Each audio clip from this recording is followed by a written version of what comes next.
and welcome to Players of the Realms. We are back for another spectacular week, and we're going to launch off with the recap. I know we normally do a question of the session, but we're going to be putting that on a brief hiatus. We're going to be resuming that for next week. But in the meantime, once more, now that we have more of the party, I'd like to once again welcome Gearfried to the party. And he didn't have a chance to play with Levin or Fennec last week, so now that they're here, we're going to see what their initial reaction is going to be to this new flame-haired compatriot of theirs. So with that, would anybody in the party like to give us a quick recap? This would be more directed towards Gearfried, Yami, and Ceres, as you were the main people involved in it. Tiana, please. Oh, excuse me, Tatiana. My bad. Actually, it was Talia, but... Was it Talia? I'm sorry. Somehow Anyway, Talia and Griffin, excuse me, because that is the names that Gearfried was given. Griffith, but it's okay. Semantics, but I digress. So yeah, would any of you like to do a quick recap for us? I believe Ceres and Mei Li had been walking along. Yami was kind of following after to make sure we didn't get into trouble. And we heard an explosion. We went there, we found this individual struggling with his vehicle? Cruiser. And yes. And we poked around and helped, and Ceres just sort of listened. He described he was having mechanical issues. Ceres sort of offered to help, and tried to rope him into a very low-paid employment. He declined, looking for something a little more amenable, but she did off. They went to a temple where they visited an acolyte who serves a god of construction and building. She also pickpocketed somebody and used the money from that to pay the temple to send an acolyte back to help fix Gearfried's cruiser. And then we went to the tavern, had a quick ride to make sure it worked. And when we were inside, an emissary of the King of Nusir came over and demanded that Mei Li go with them.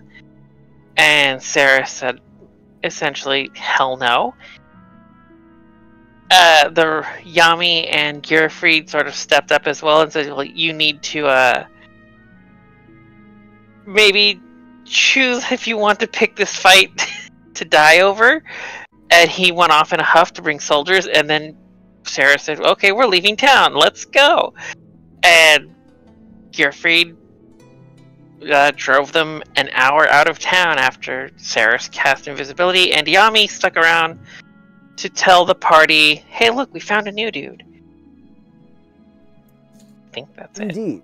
I'm just going to make one addition onto that one, and that is that the reason that the guard walked off in a huff was because you did challenge him as a party, and I believe Gearfried had led that one, to demanding he get the guard to prove that he is an emissary of the king. And he said, I will return, and when I do, I will arrest you all. But by all he means Ceres, Gearfried, Mei Li, and Yami. Yes. Because he didn't know we were with the rest of the party. He did not know about the rest of the party, so they are pretty much safe. Very tumultuous of a session. It had its up and downs. But now, we're going to give the others a chance to spotlight for themselves. So you two are sitting before Yami comes. You see the disturbance going on. You would have seen the emissary approaching them. You would have been sitting with Ramasudura during this time. What are your thoughts on this situation? Levin is currently thinking, why is he still talking? Are you referring to Ramos or? almost always Ramos. Okay. He has never not known Ramos to keep his mouth shut. That is true. As boisterous as he is. So, you said an army of the dead is approaching. That was part of the report that we gave. And an emissary. Would you have told Ramos the entire situation that happened? Levin would have seen no reason to hide any information. This is a military action. There we go. And Fennec would have hit everything. well, at least one of you would have been honest. Just saying. Well, look who Fennec's man is. I mean, true. So, they're really marching their way here. What I don't quite understand is, if they gave us a message, why would they have an emissary also appear at the same time? Usually that's a business of before or after. So I'm wondering if they have spies installed. Yeah, either that or they just didn't trust you enough to deliver the message without oath or temper. That's just my... Considering they had some sort of magics to determine identities of the people that opened the message, I assumed that they had remote capabilities. I didn't think they'd be that direct. Interesting. It was able to identify you who wrote it. In what way? And he's going to have a pensive expression on his face, as if this is a form of magic he hasn't really heard of. I come from territories east of Syria. Commonly, we don't use brands or crests or house names or anything like that. We're nomadic by default.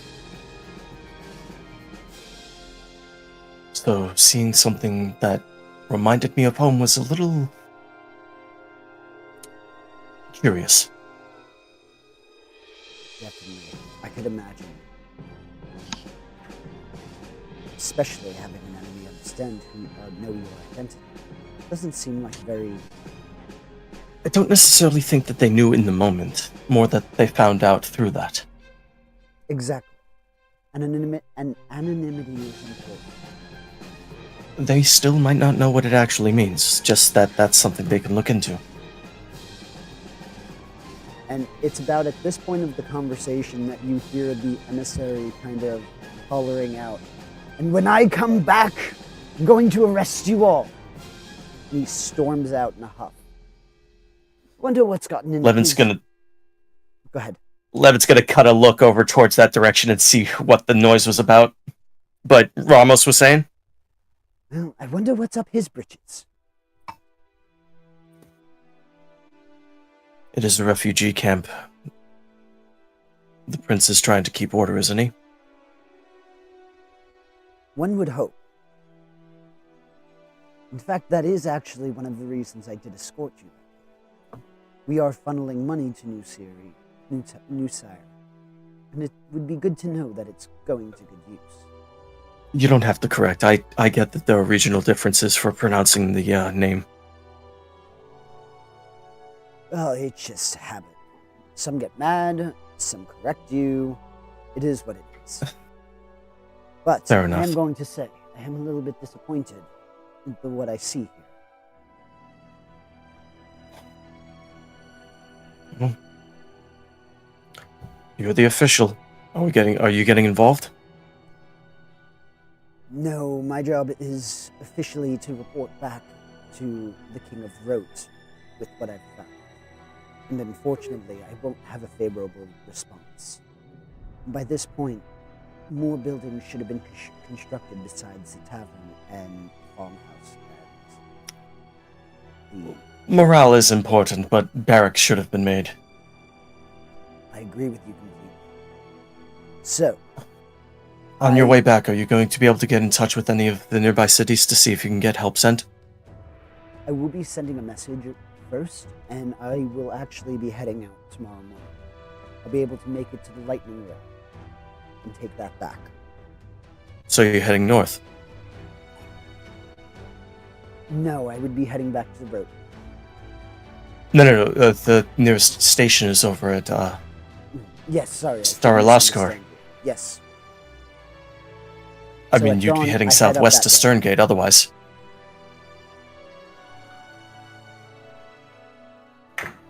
So that's my intention. I'm not sure what you're going to do. Particularly, and now you would have also had mentioned that the girl was specifically requested, right? Or would you have kept that close to the belt? Was, just refresh my recollection here, was Maylee's presence requested while I was over in the, room with, Well, when the emissary of the army that was approaching came in, you were there, and he had specifically requested that Maylee be at the front, greeting them into the town with open arms, or the city with open arms. considering that it would have been important for Ramos to know this, and the prince didn't relay it personally, Levin would have more than likely just offhand, unless, Fennec elbowed him or something. So, Fennec, would you interfere with him relaying information? No. Okay. So as Then yeah, Levin would have seen no reason to hide this. all right. Yeah, no, Fennec will not. Fennec may not divulge the information, but if someone's saying something, don't stop. Gotcha. So you're not going to interfere. You're just not going to share. Okay, Yes. and that works. So as you say it in like a passing way, probably more than likely assuming that the king had mentioned it to him, and by king I am talking about Orgev Wirnin. He is going to give a kind of like the eyes kind of bulging as this new information comes. And it's at this point that she is leaving with Ceres and Gearfried to start leaving that hour journey. And She's his invisible. Is Maylee invisible too? I made Maylee invisible. She was the only one invisible. Oh, okay. So her eye, that would be about the time that Ceres is leaving with Gearfried. So you would only see those two. What's your passive perception, by the way? For 11, 17. I'm going to say that you would have been able to notice, since there was a scene going and Maylee was visible at one point, you would be able to make the assumption that she's being escorted out. And I feel like you would know, and Ceres, correct me if I'm wrong, the party might know that you have a penchant of using invisibility, right? I mean, they've seen me use it a couple times. They know I can. So I'm going to assume they're going to... So you can make your own Let me inferences. clarify Levin's thoughts on this. Maylee was with Ceres. She currently is not seen with Ceres, but Levin knows that Ceres usually leans towards discretion. Yeah. So you would be able to infer that Maylee is leaving with Ceres, and would you guys be leaving the tavern in a calm way or in a more hurried way? And this is for Gearfried and Ceres. Ceres knows that, yeah, if you're going to... If you don't want to draw attention... One crime at a time. Yeah, if we're going to... If you're doing anything that involves the risk of attention, you don't draw attention to yourselves. People sprinting for the door always draws attention. All right, so you would be leaving in a more calm and orderly. Gearfried, would you be having that same mentality, or are you going to be kind of ushering them out, or her out, I should say? I think what I had said last session when we left was that picking up on the fact that she was leaving, I was putting on my little do-rag and just kind of like trying to follow her out. So, same thing, not trying to be too attentive, but just kind of being like, all right, let's go. So, I'm going to say, Fennec, what is your passive perception? That would be a solid 10. I'm going to say you don't notice. Right? It's You don't. not- You're not it's able not to. a You're not really able to infer. It's just like, oh, I wonder where Maylee went. Oh well. You know, after the words that you had with her the other night, like you would not be surprised that she ran away again. That was that moment where you were basically blaming her for all of the death that happened on the way. Yes, I remember that now. Yep. Yeah, so that was technically like a day or two ago. So you can assume that your words jarred her so much that you caused her to leave. And however you want to react in that moment until you find out the truth, that's on you. So I'm gonna let you play around with that. Okay. So you would see Ceres and this guy with flaming hair now covered with a do-rag as he leaves, and you're still with Ramos as he's looking bulging eyes at the fact that this army specifically requested the girl you're traveling with. Well, what are you going to do? Are you going to give her up?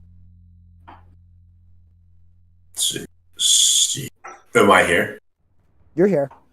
Yep, that's Okay. just you and Levin right now. Okay, and he's talking about Melee? Yes, because Okay. this is where Levin had just kind of dropped the bomb that they're after the girl, which he wasn't informed of. I haven't seen her. I think she might have skipped town. I did say some pretty harsh, but pretty accurate things to her the other day.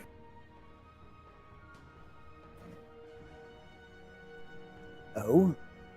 Why? Has she done something wrong? Not so much wrong.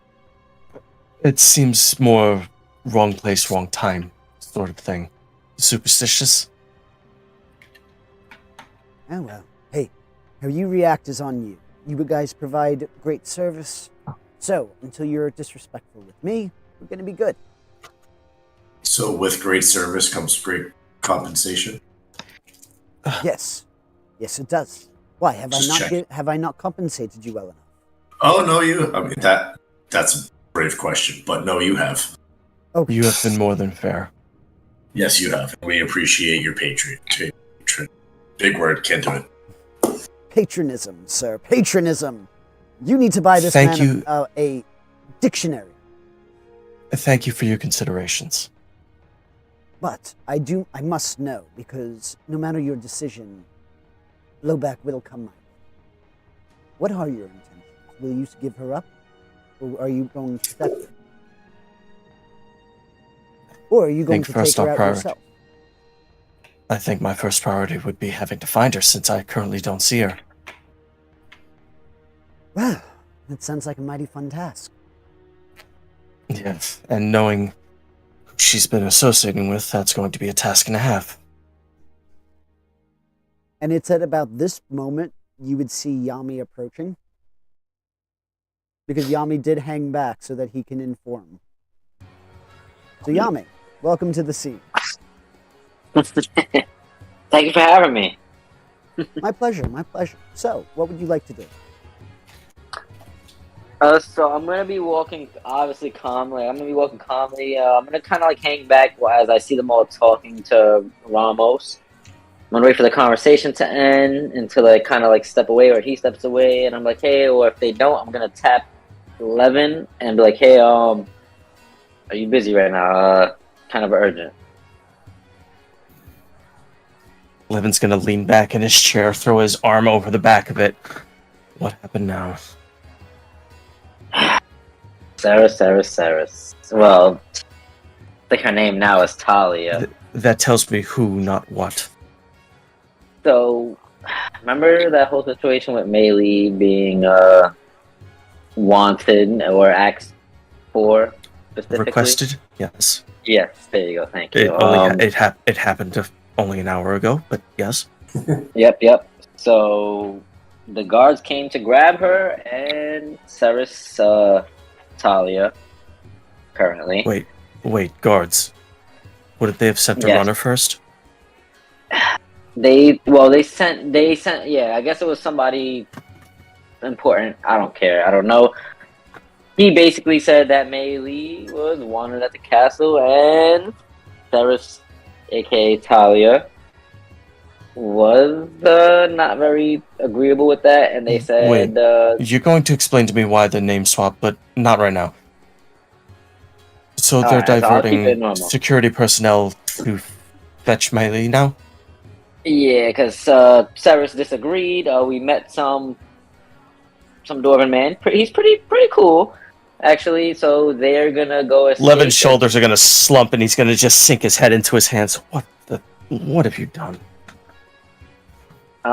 Hey, listen. I was trying. I went just to make sure nobody got hurt, but somebody's feelings got hurt, maybe in the way. But yeah, so they are trying to escape. I believe Cyrus told me the direction.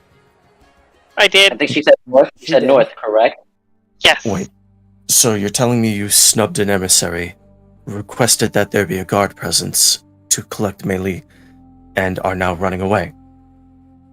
Yeah, I'll basically relay the whole thing that happened. So you would know that they asked for the guard presence just to verify the information, etc., etc., etc. If you need a recap, I will give it to you. Unless you remember, then I'm gonna interrupt just for a moment. How loud are you telling him this? Like, is Ramos able to overhear what's being said? I would have been like whispering because I was like, that's why I kind of like tapped him on the shoulder and waiting for like somebody to leave or for him to step away. And if he didn't, I would have kind of leaned in on him like, hey, this is like going on. Like, you know, somebody at a party just coming in to lean in very quietly, like as if, but still calm, so nothing's happening. But it's like a whole chaotic thing outside. He's doing the Secret Service lean. Gotcha. Yeah, there you go. Thank you. On Levin's part, all he's going to be doing is basically rubbing his temples and just waiting for the rest of this information to hurt. So also, just for this wasn't said in the recap, I did 11 3 times that scene in that last session. I was like, Oh, great! I'm being verbed. Lovely. Yep. I was like, cause when things were happening back then, I was like, all right, 11 hands face. You know, you do that. Oh. I was like, I did that 3 times. Yeah, that you're laughing because you know. I was like, oh, I'm gonna I do remember. the 11 symbol.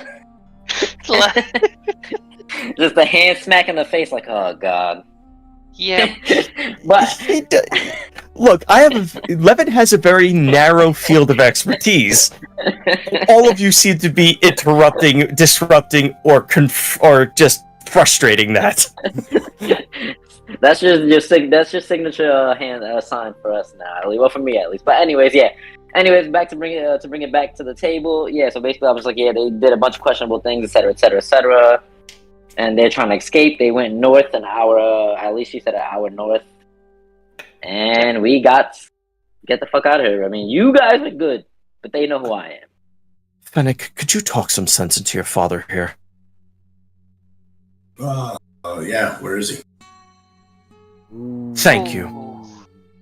Ow. Wow, I felt that burn. Him. Sorry, it's not used to seeing him around. Oh. Got 2 for the price of 1. All right. Listen to Levin. Not that hard.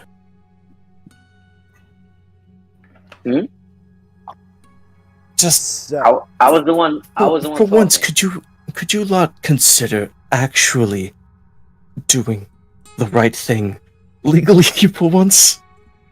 No promises. No. Consider. Not necessarily follow through, just consider. Okay, I considered. Thank you. You're welcome. That said, Levin's gonna get up from his seat. Let's see what mess you guys have. Let's see what mess you lot have wrought. I'm gonna remark. Well, you know, Fennec's new father taught him that. Quote, air quote. Sorry, Ami, the opportunity was there. No, that's fine. Regardless of your family spat, let's get going. seeing Levin get up with this expression on his face, because I'm assuming you're not still. He is not hiding it. He is frustrated visibly. And he's just going to look at you, and it's like he can almost feel why he's frustrated. Is there anything I need to know before you leave?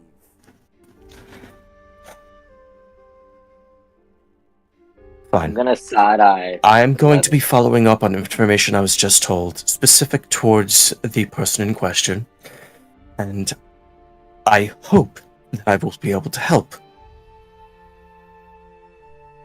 Understood. That said, it would probably be best if you continued with your efforts. Absent this consideration, this is going to be a headache on my part. It doesn't have to be a headache on yours. I feel like another 2 rounds are necessary. All right, good luck. For you, I'm going to be working. Oh, I meant for me. Let's see, that's Well- 1, 2, 3. 8 beers. Please and thank you.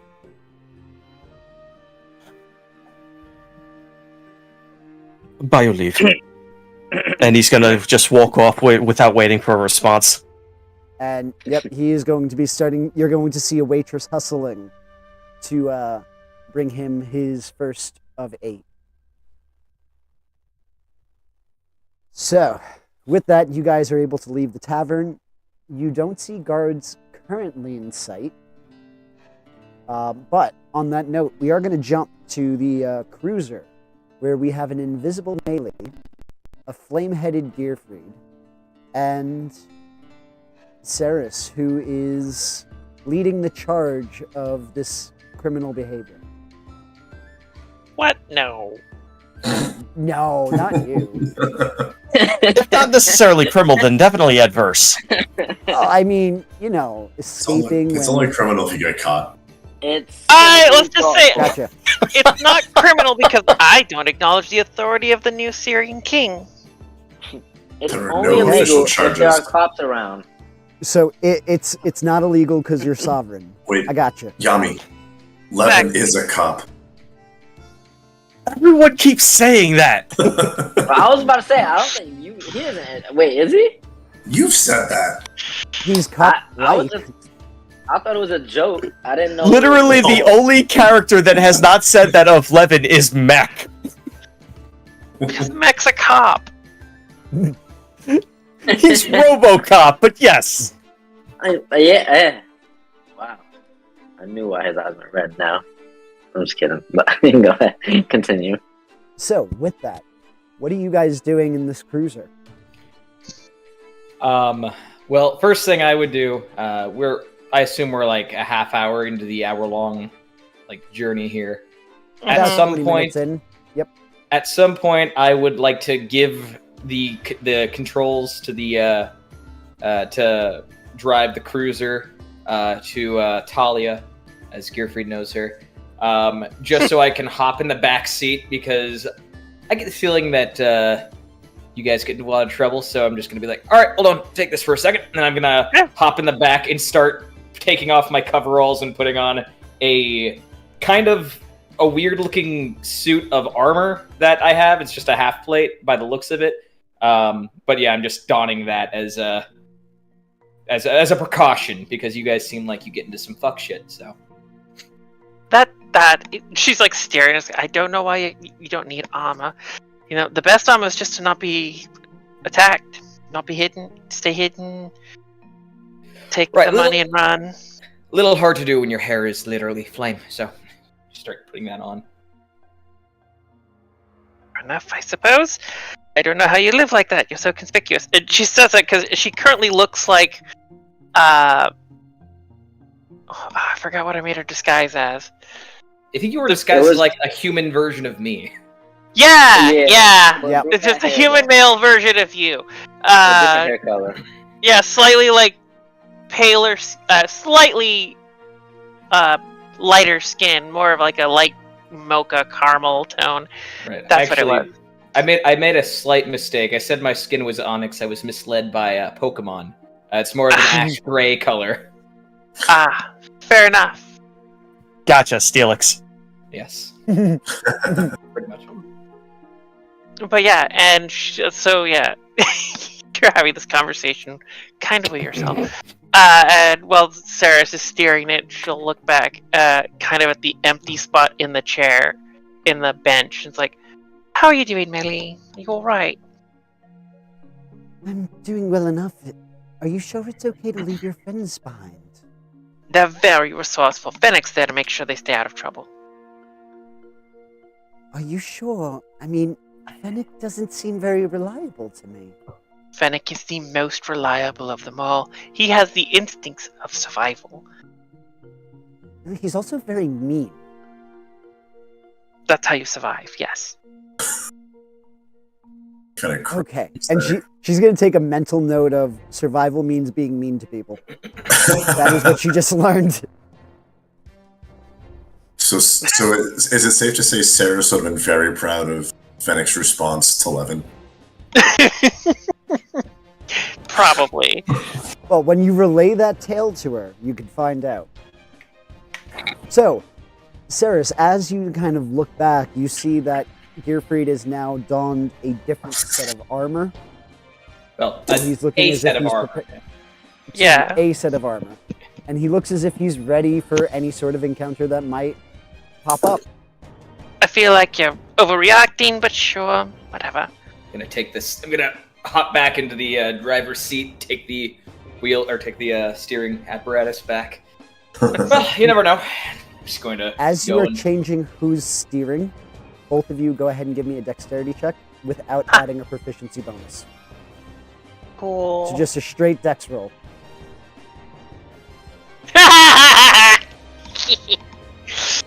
Always the better pilot. Oh. Alright, what do we got here? You are able to transition it easily. As Gearfried takes the reins a little bit, you notice that the ship sails back and forth a little bit, as if hitting turbulence. Hey, But hey! gets right back Easy on on the track. controls there. You don't have to be so rough. All right, I got it. No, She's not temperamental. She likes to run smooth. Just I fixed her up. I know how she runs. sure you do. Sure you do. You know how she bleeds. You don't know how she runs. All right, enough of that from you. Why are we arguing about this? I'm All right, can she turn visible? I'm the whole strange talking voice from nowhere is really starting to freak me out. I'd rather she stay invisible for as long as possible. It's very convenient. If you think it's disorienting, imagine how I feel. I have to move like this. I'm pretty sure she's waving a hand or something right now. I can't tell. I I can can't feel tell a little bit of the- either. All I know is my arm is moving and I can't see it. You get used to it. It's very useful. We'll work on it later. If you say so. So what's the strategy here? I'm dropping you off. I'm just grabbing your friends and bringing them back to you too. Yes, we just want to be at a distance away where I can, hide for a bit. You come back to this spot, I'll be watching it, and as long as no one else comes, we'll still be here. That makes sense. Should we find like a rock to drop you off behind and then? Yes, somewhere that's I can watch the approach. All right. I'll keep a lookout for like a vantage point as we're like nearing the end of this hour, just to see if I can't find like I don't know.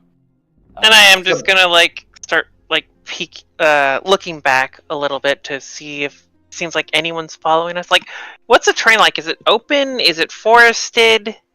It is open. So we similar can to what see you in. would see on so what you would see on the map is pretty much almost plains-like, very open.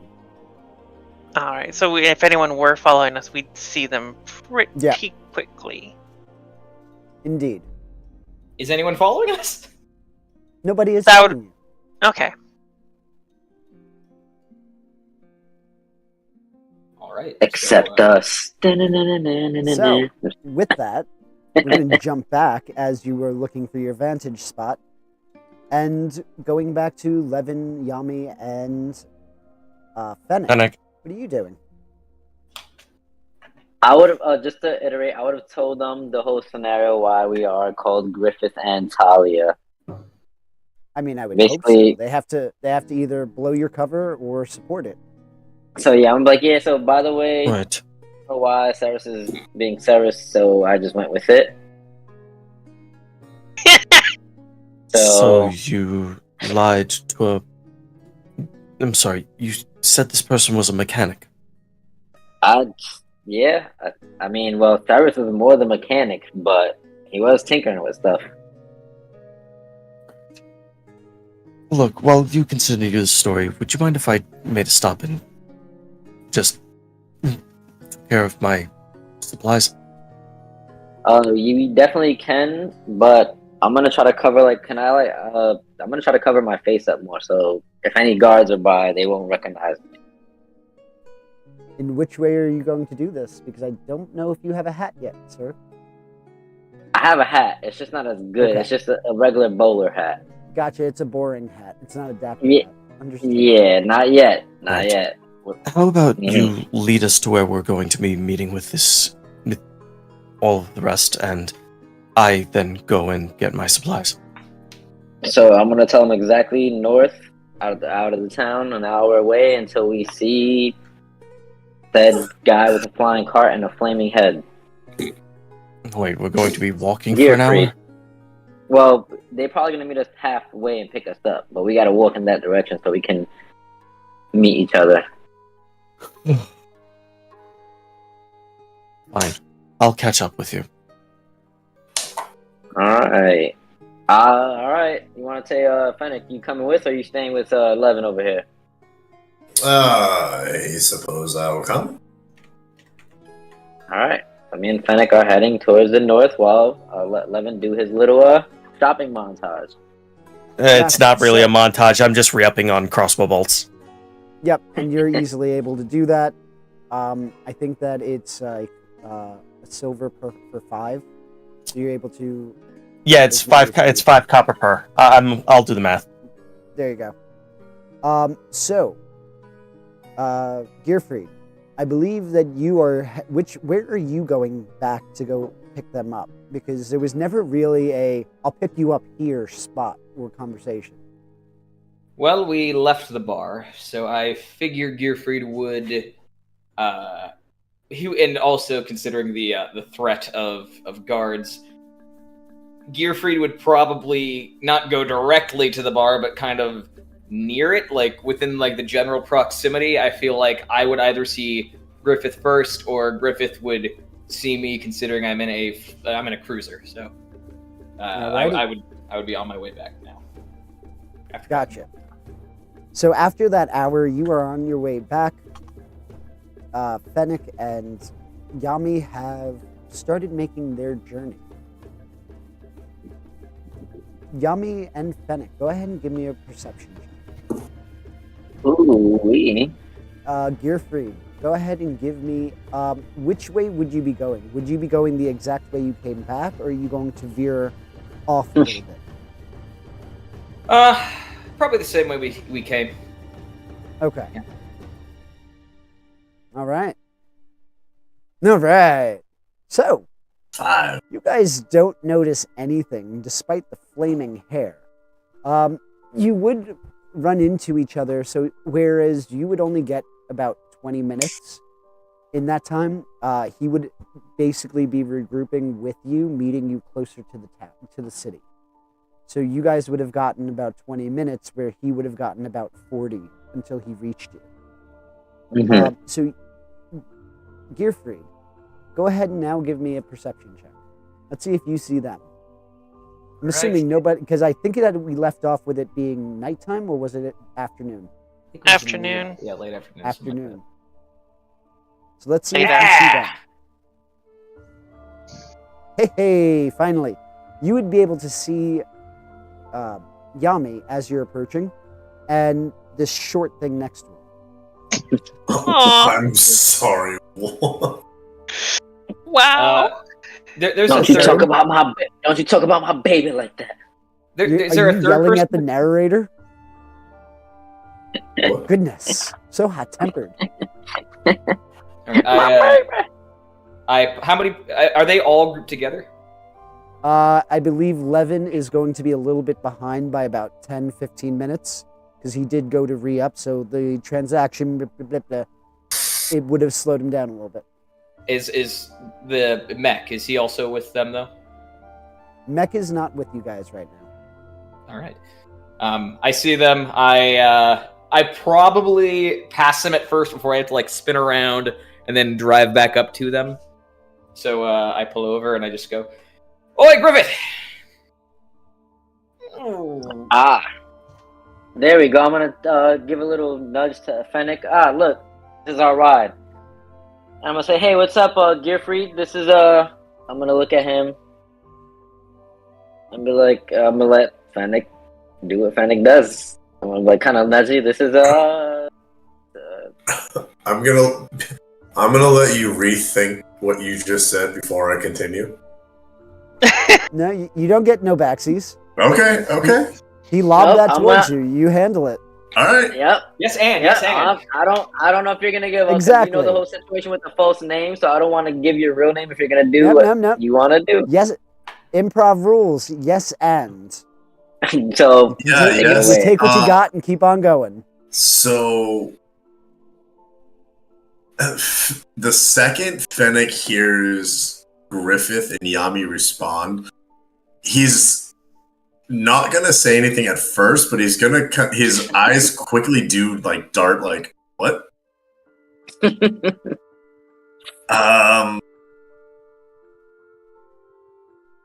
And who are you and why are you picking us up? And he's gonna look, didn't you always teach me not to get in cars with strange boys? Well, I figured he would have told you, but I'm the apparently the newest member of your little troop. First of all, we don't use the word little in this troop. Second, hi. Is he a dwarf? He's a He's goblin. a goblin. He's a goblin. Oh, okay. With a very So, a little context for Fennec. Mhm. Yami and Mech are technically his parents. Okay. His backstory, short version, is he was about to be sacrificed. Yami's character in a party came through, stopped it, and then raised him from a baby. And he met Mech in a library. All right. So that's the context. And he also doesn't speak Goblin. Right. At all. Like, at all. Yeah. Apologies for that little comment then, but yeah, I'm the newest member of your group here. So So, did I miss somebody? Who's Griffith?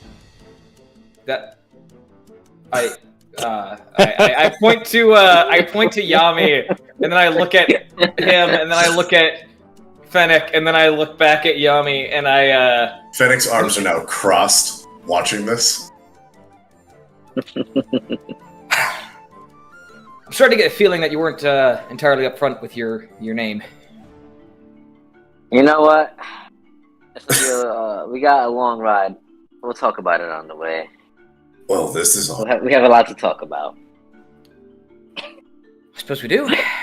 Though, for future reference, starting a business relationship based on a complete and utter lie is probably not the best way to go about your business.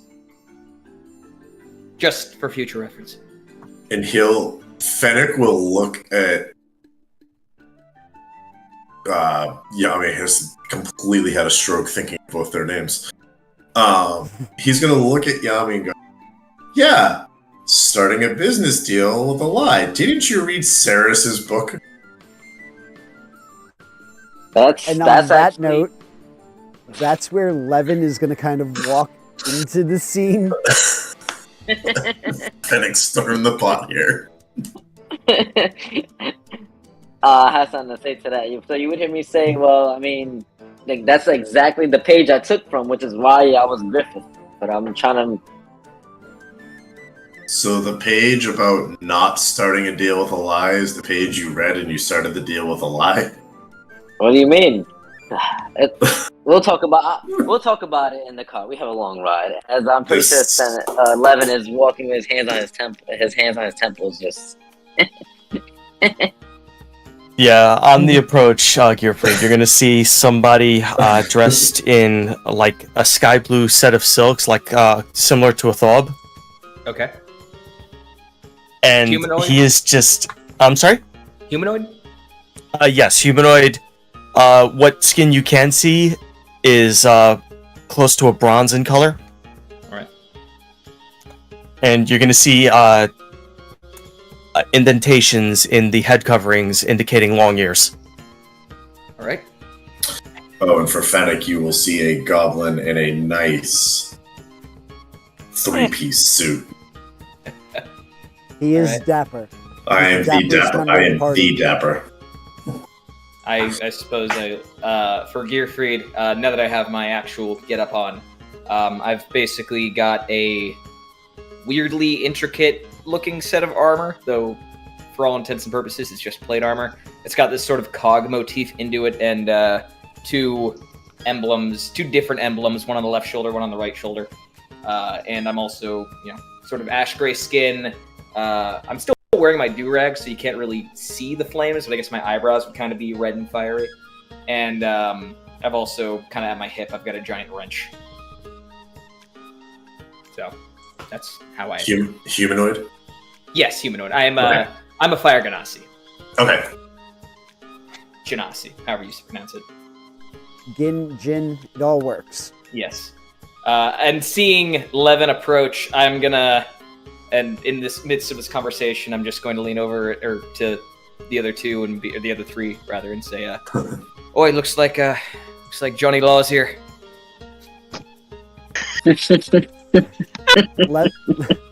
Levin, as you were leaving the city, you would have recognized that it was now in a hustle and bustle, and you would have heard some of the guards mentioning, "Our orders are to find them. We have to. King looks really mad." Levin's going to mutter himself, as well he should. He didn't raise proper defenses. So with that, you are now with the party, and you're coming into seeing Fennec looking between Gearfried and Yami. His arms kind of crossed, I believe you said you had them, as you're Oh yeah, staring in the pot. he is just like waiting for this to unfold. See, if Levin is approaching, Gearfried is just going to, not knowing who he is, just say, "Sorry, sir, private conversation." Not so much private. You two, we have to get going. Oh, you know them. Yep. Yeah, he's our going. So. All right, introductions quick then. Hello, I'm Levin, and you are?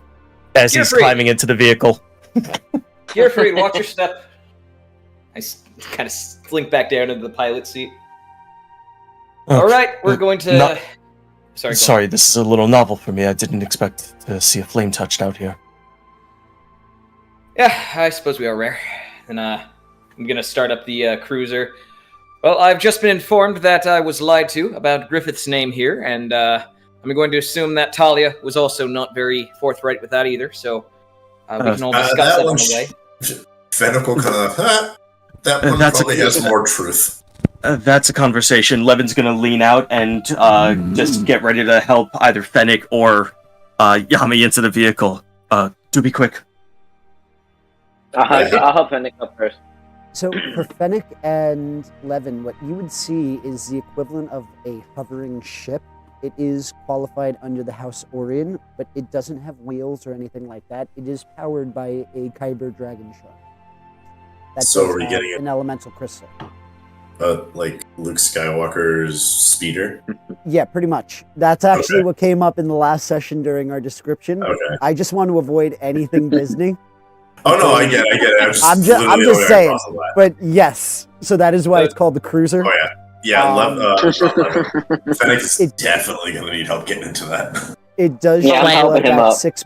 It does travel at about 6 miles per hour, so it is fairly fast. It's faster than walking, but it's not as fast as a flying ship. Yeah, we can jog with it. Exactly. So, Levin, after you and Yami make it into the cruiser, you'll just see Fennec standing Wait. on the outside with his arms up. Wait, this thing isn't faster than a horse? I would have. No, there's but it there's doesn't no have to deal with fatigue. exhaustion. It's a constant traveling pace. Fair enough. But I would have before I got in, I would have definitely helped Levin up first. I mean, not Yeah, Levin, Fennec. Yami already stated that he was going to be assisting you into the vehicle. Fennec? Oh yes. So he's already helped him up. Yeah. Yeah, I Okay. would have definitely picked you up. But I was So- like, oh, hey, your non-existent dad just Thing. non-existently picked you up. Okay, and I'm gonna hop in. Thank glad you, my- friend. You are now all in the ship or in the hover vehicle. Gearfried, you are behind the steering column. Go ahead and give me that dexterity check. Every single time. Well, you guys need to practice and get proficient, so then I can give Ooh. proficiency. Ooh. I mean, I have more piloting experience at this point. Shit. Do we need to Um, recap those experiences? I'm gonna say you hear it Nope. sputtering, and it's like you're revving it too hard as you're attempting to go. You Sorry see for a adding the couple- comment. You're listening to the left. You can kind of see from underneath a couple of sparks coming off of the Kyber crystal, but after it's like when you over rev the engine, eventually it does go down and you are able to take off. But Right. the crystal did spark a bit. Oh, here we go again. Temperamental, this one. Older model. I keep going. Question: is there an access panel where I could directly view this crystal, if not necessarily interact with it? It's more on the outside where you can get to it, but yes, there is a panel that does give you access. That's how Saris was able to spot that. But I wouldn't be able to see it while we're driving. Gotcha. Yep. He wants to watch it while it's moving. I mean, unless you're going to lean over the side and try to lift it, but that's on you. If you want to put that much effort into it. I'm not going to do that. I'm just not in the mood to trust a substandard shard. Fair enough. So I'm are gonna you gonna smack it on the continue side, like, going, we'll be all right. or car guy at his best? But do you want to pull over so you can take a look at it, or are you going to continue driving here, Food? If it's moving, If the sparks stop, I'm going to make a note of how hard I revved it, and then just like keep my hand like, all right, that was a little bit too much, and kind of ease up a little bit, see if it goes down. If it stops, then yes, I will keep going. If it doesn't, then I'm going to pull over. All right. It does go smoothly, and you are going to be able to get to there. It didn't cost you any real time to get back. It is going to take you about 40 minutes to get back to where you were. And with that, we're going to use our break time now to be that 40 minutes. So we're going to come back from break, and we're going to time skip to the party finally being united so that they can deal with lying to Gearfried. With Huzzah! that, everybody, we will be right back. Hang around for the break time, and if you're bored, go ahead to playersoftherealms.com where you can find our merch shop, and you can shop around and get things like this wonderful merchandise, the Dapper Dan's ceramic such a good mug. mug. Right? And it's pretty, too. All right, everybody, we'll be right back. While our players take a brief break, check out playersoftherealms.com, and if you need dice and other things like that, check out dicelegion.com and use product code POTR to get 10% off of your purchase while simultaneously supporting us here at Players of the Realms.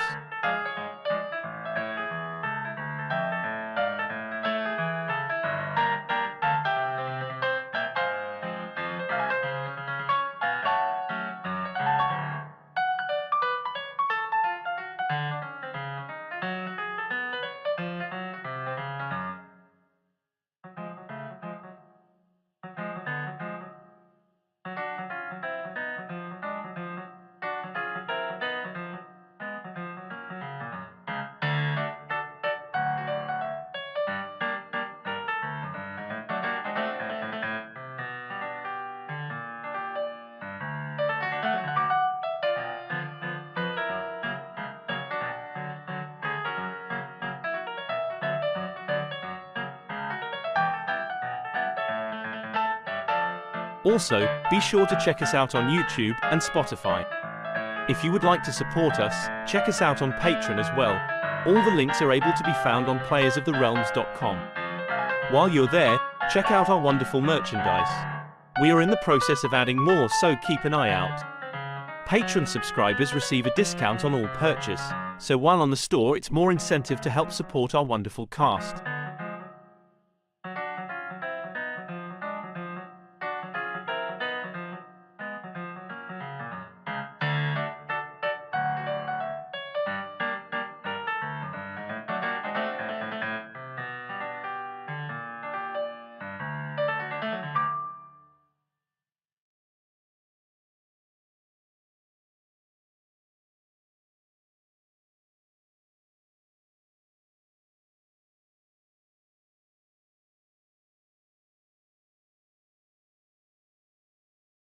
While our players take a brief break, check out playersoftherealms.com, and if you need dice and other things like that, check out dicelegion.com and use product code POTR to get 10% off of your purchase while simultaneously supporting us here at Players of the Realms.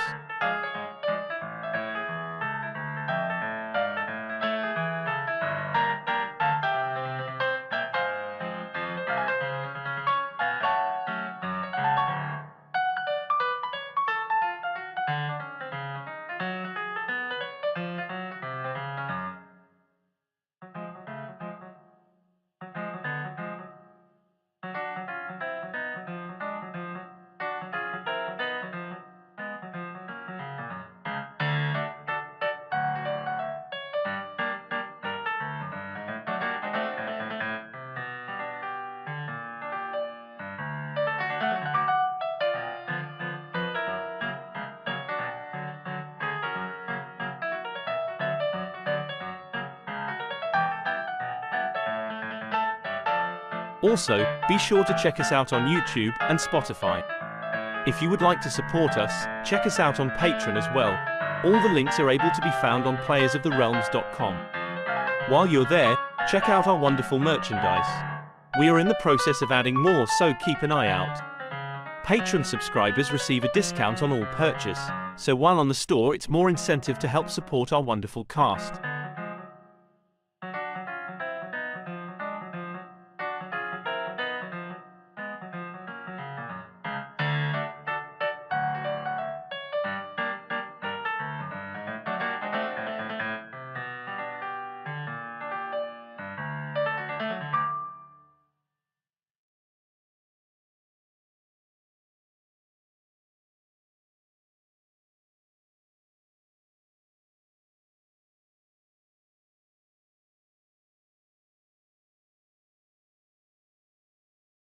While our players take a brief break, check out playersoftherealms.com, and if you need dice and other things like that, check out dicelegion.com and use product code POTR to get 10% off of your purchase while simultaneously supporting us here at Players of the Realms.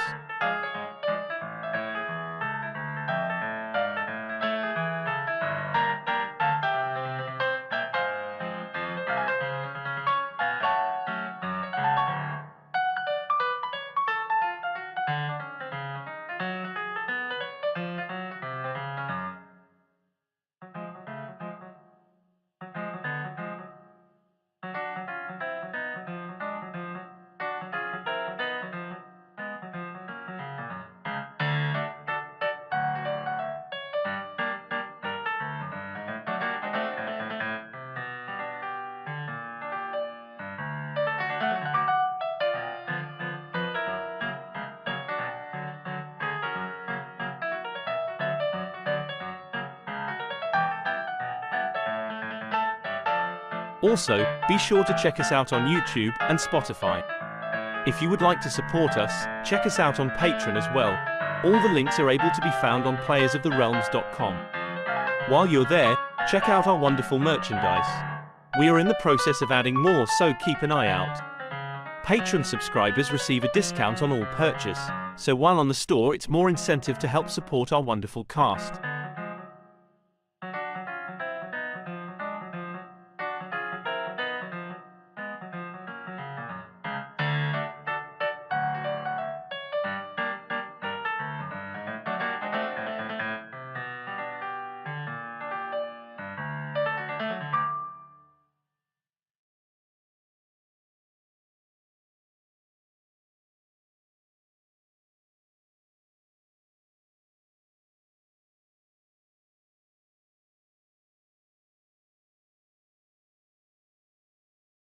While our players take a brief break, check out playersoftherealms.com, and if you need dice and other things like that, check out dicelegion.com and use product code POTR to get 10% off of your purchase while simultaneously supporting us here at Players of the Realms.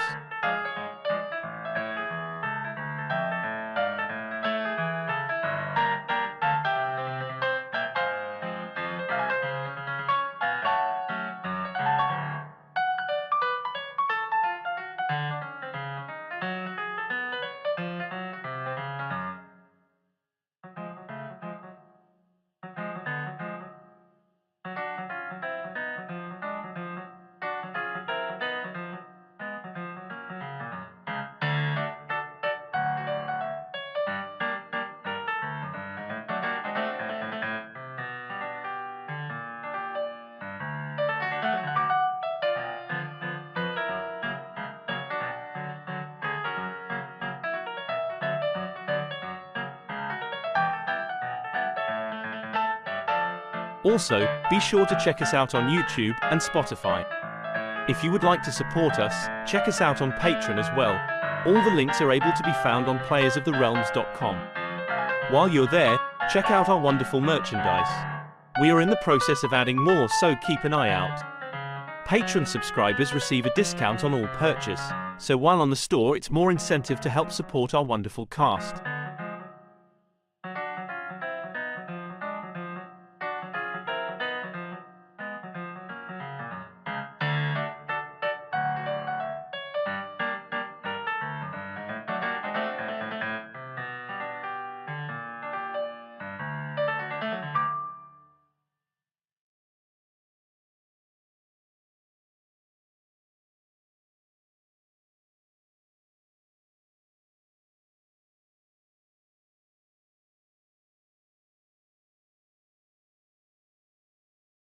While our players take a brief break, check out playersoftherealms.com, and if you need dice and other things like that, check out dicelegion.com, and use product code POTR to get 10% off of your purchase while simultaneously supporting us here at Players of the Realms.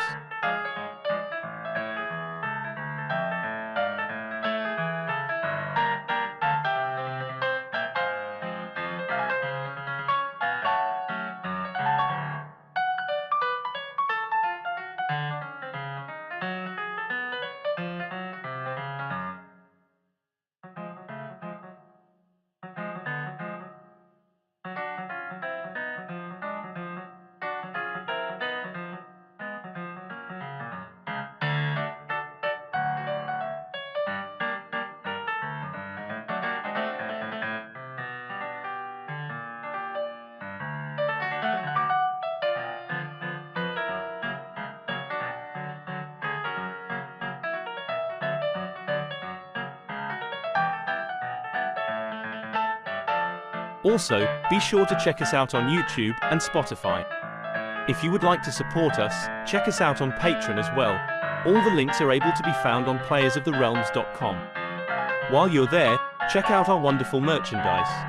We are in the process of adding more, so keep an eye out. Patreon subscribers receive a discount on all purchase, so while on the store it's more incentive to help support our wonderful cast.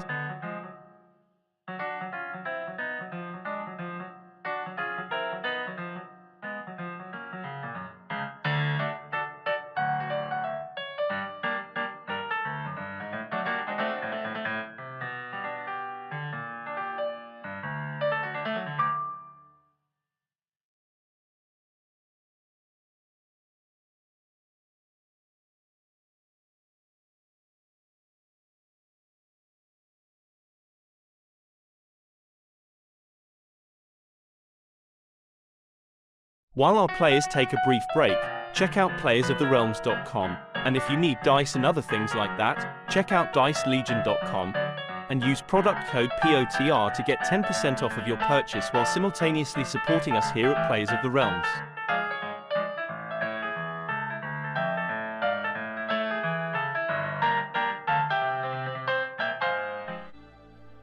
And we are back.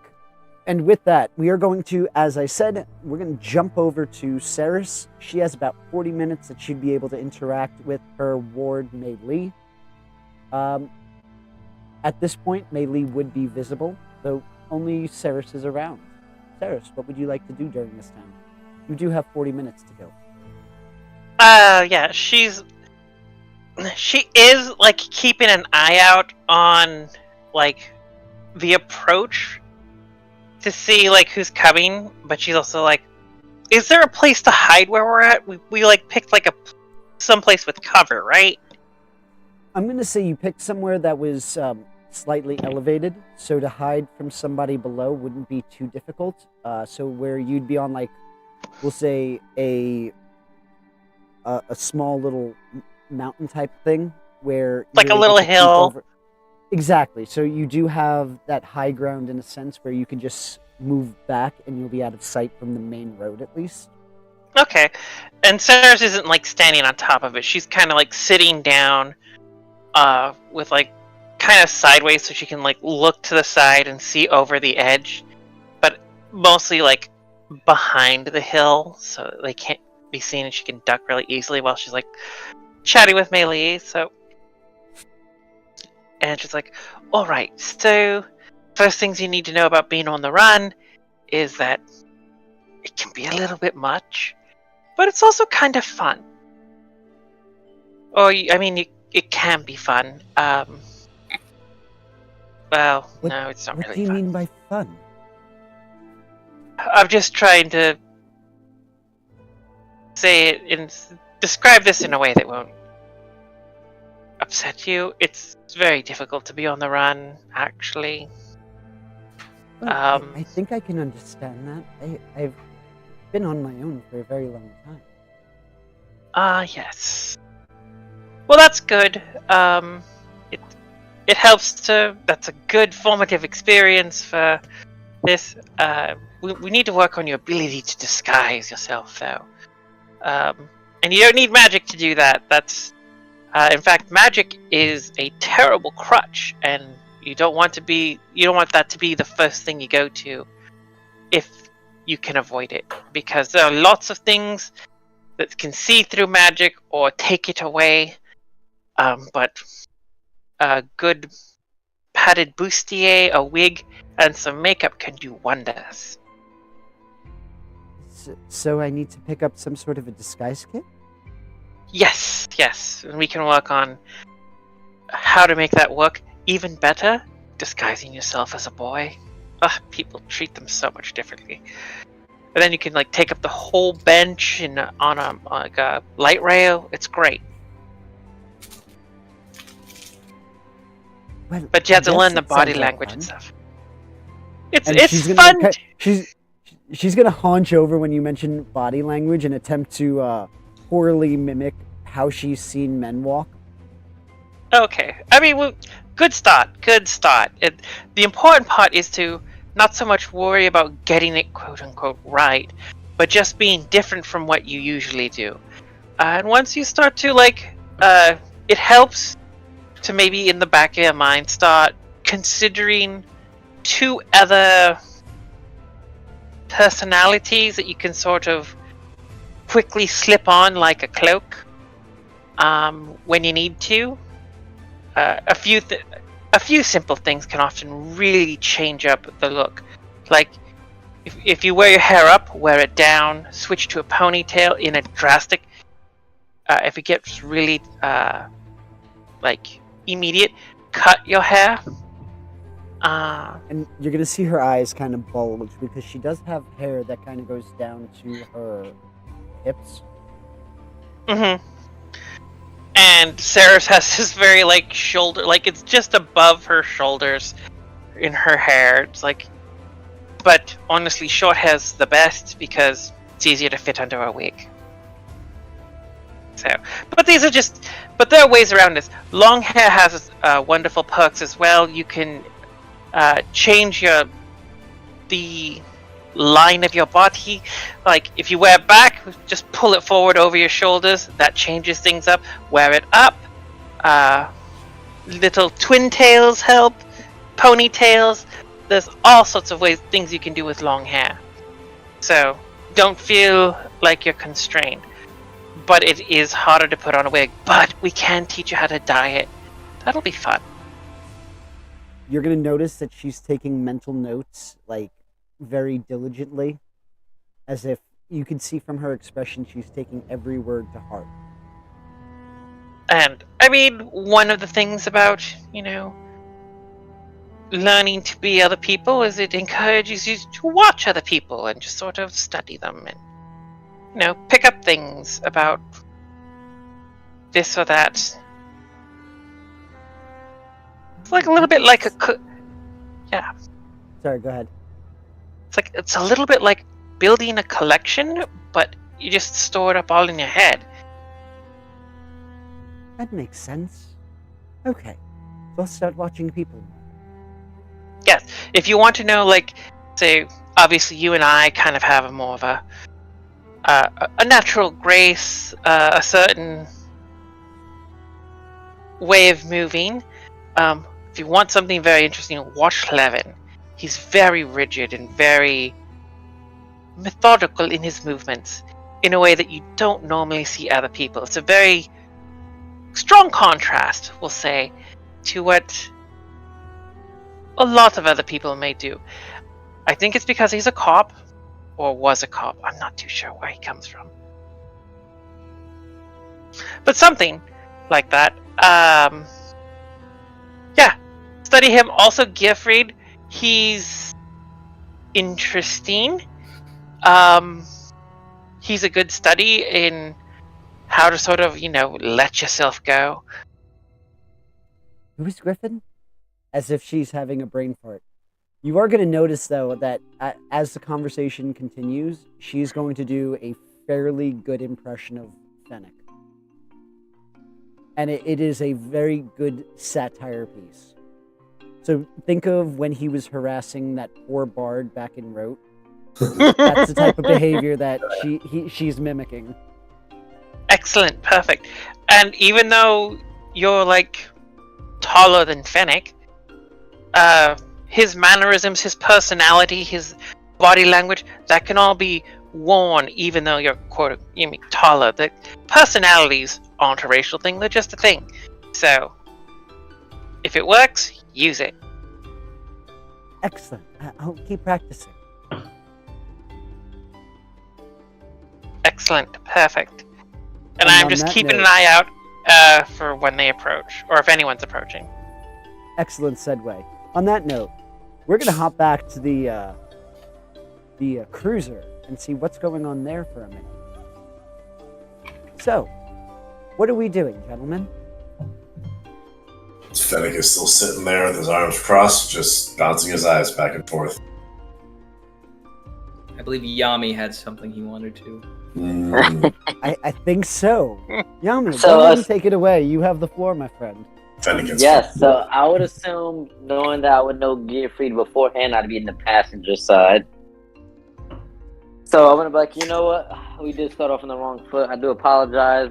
My friend, Talia, as you know it, he's very skeptical of people. But seeing as you did this much for us, the least I can do is tell you everything. So I'm Yami. Nice to meet you again. As I put my hand back out.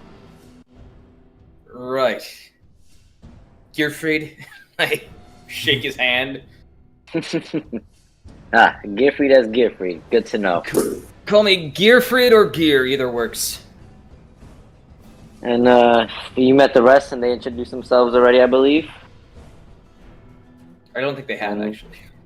yeah. Levin did. Fennec had. Yeah. Oh, yeah. Name's Fennec. Right. One with the issue with that word. Understood. Yes. Don't worry. Hits a little close to home, I get it. And You hear so the pigeon go.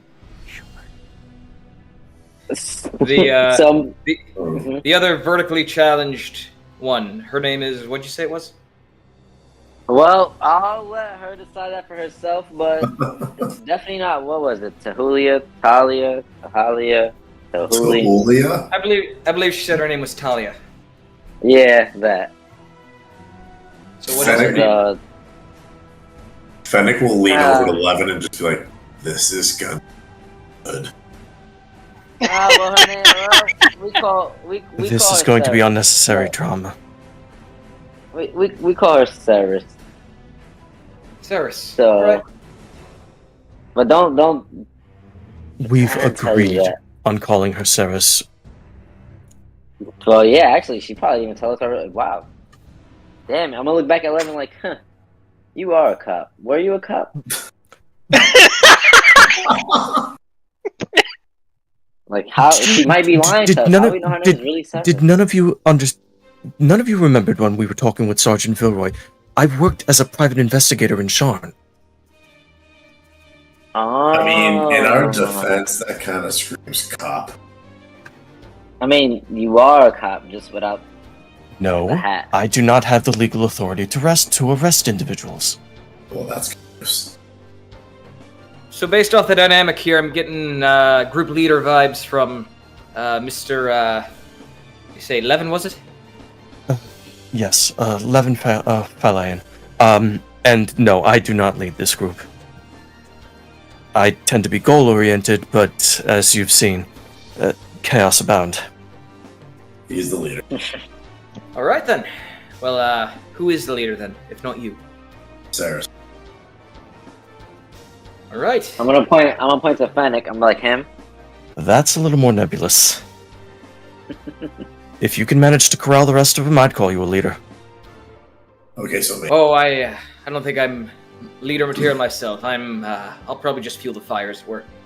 I think we can just all say we all have leads at this point. Has anyone bothered to inform you that there might be an army of undead approaching New Sira?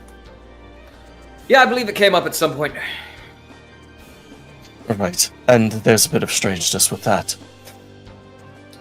Hey, How it's far not are we every day, going so- to meet up with the remainder?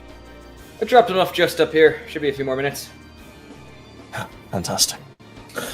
And how did you and Saris come to cross paths? Well, I was working on this here, and I pat the cruiser.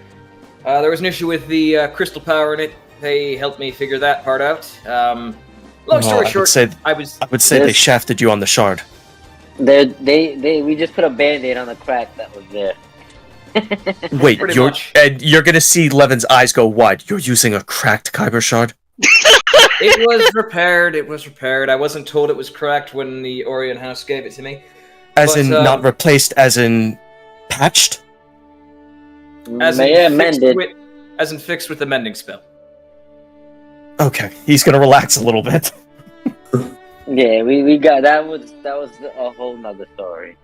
Sorry, we have a history of vehicles crashing, and usually Saris is behind the wheel. Actually, that only happened the once. We've had a lot of rough landings. A little skeptical of moving vehicles. That would be the brother and sister. Hey, Hold. I took not pilots necessarily true. Don't forget, you guys did crash a ship in Sharn and damaged. That's what I was That's what I was Okay. referencing with Saris. Okay, because then That was the other one time with was Saris. with the siblings where you Don't- crashed and you burned. Mm-hmm. don't say you guys crashed. Saris was driving. Well, to keep He it brief, crashed us. I was basically given this by the Orion House. I had to fix it up using some old spare parts and got it up and running, but the crystal was damaged. Didn't have mending on myself. This is a dragon marked vessel. Yeah. And you didn't bother to check for anything like trackers or extra compartments or anything like that yet? As far as I could tell, there wasn't anything. I mean, I basically scrapped this thing together. I mean, the basic body was given to me along with the crystal. I had to sort of scavenge and get everything else to get this thing running. It'd be kind of shocking if they'd even care enough to market. Dragon marked A little houses bit- deal with money. This is money. A little bit of context with that. You would look around and you would see mismatching seats for the piloting seat and passenger, where the packages go because it was originally a package delivery vehicle. You would see kind of Did you take secondhand stuff. Did you take this out of a train car?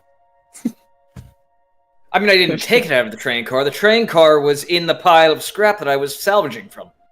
Ah, fair. He Also did it watch for- legally. He is legally able to operate this vehicle.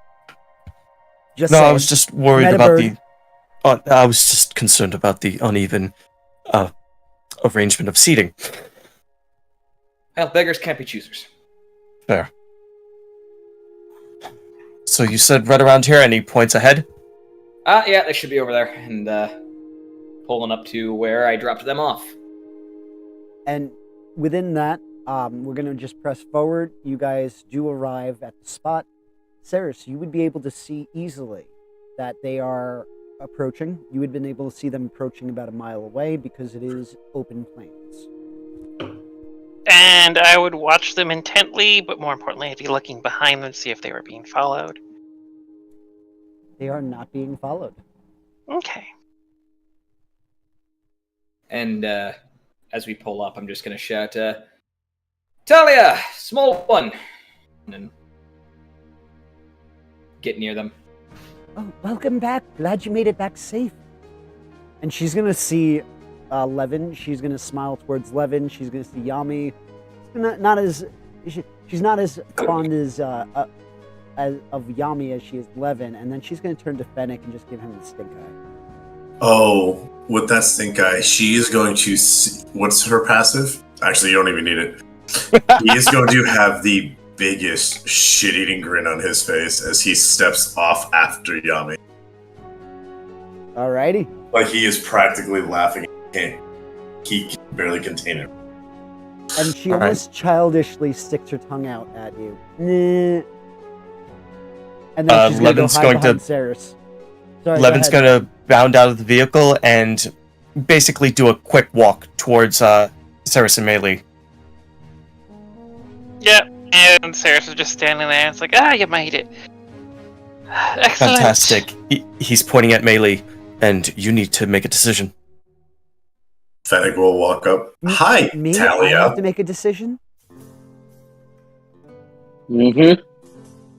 There are persons of interest over in New Syria that want you specifically detained. I'd like very much not to go back. Right, and your decision here is either to stay with us or to leave us at the nearest available populated area. And In either case... Yep, go ahead, sorry. In either case, we're going to have to work on definitely changing how you look in clothes. And in response to your comment of making a choice of staying with the party, she is going to turn to look at Ceres. She is my employee. I mean, I don't own her. You can go as much as you want, but I am somewhat partial to recouping my investment. Alright, and since you don't want anyone except for yourself to know the particulars, I defer to the individual with agency. I would like to stay. Right, then we're definitely going to have to work on you for a bit. With your permission, of course. Sure. She's a bit nervous as you said work on you.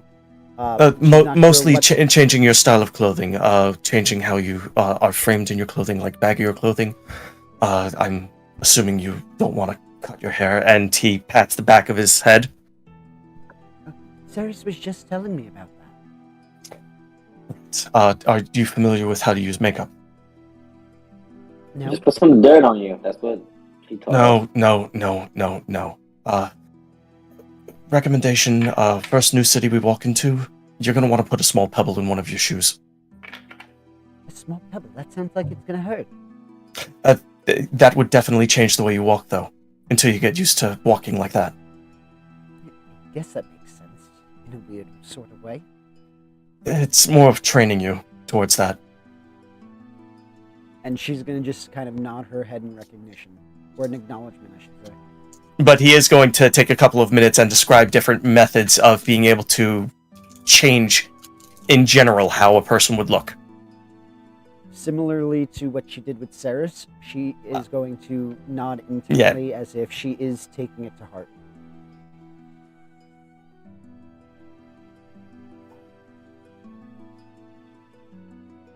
So yeah, she's definitely taking in everything that you had said, or are telling her to inform her.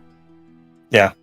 And this is mostly Levin recollecting what he had to do to be able to recognize people in disguise, because he's had to look for people before.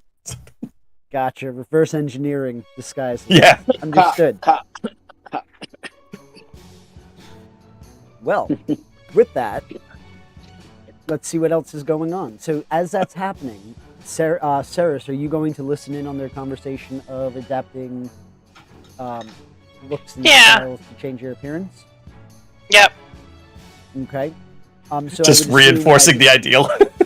Exactly. I'm sure you're throwing in your own examples, as in some of the things like I told you, we can change your hairstyle, and so that you are you're both working to supply her with information. So that leaves us with Gearfried, Fennec, and Yami. Are you going to be listening into this conversation? Probably. No, I'm gonna be looking for somewhere to stay. What time of the day is it actually? going to say it's late afternoon at this point, approaching evening.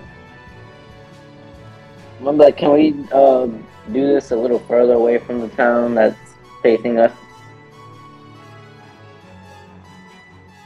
That'd be a great start. Well, we're about a mile out, so we're about, 6-7 miles? About an hour out? Yeah, no. well, if he's going at 6 miles per hour, it's 6 miles. There you go. That's not far enough if they come with a whole army. What are you doing? Levin was guesstimating speed. He wasn't, Yeah. Let's at least find somewhere to set up camp and so we can recalibrate what the hell we're gonna do and where we're going at this point. Well, our current options are head to another populated area or wander about in the wastes.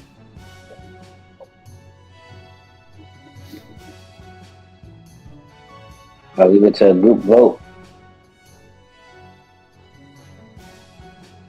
So, what would you guys like to do?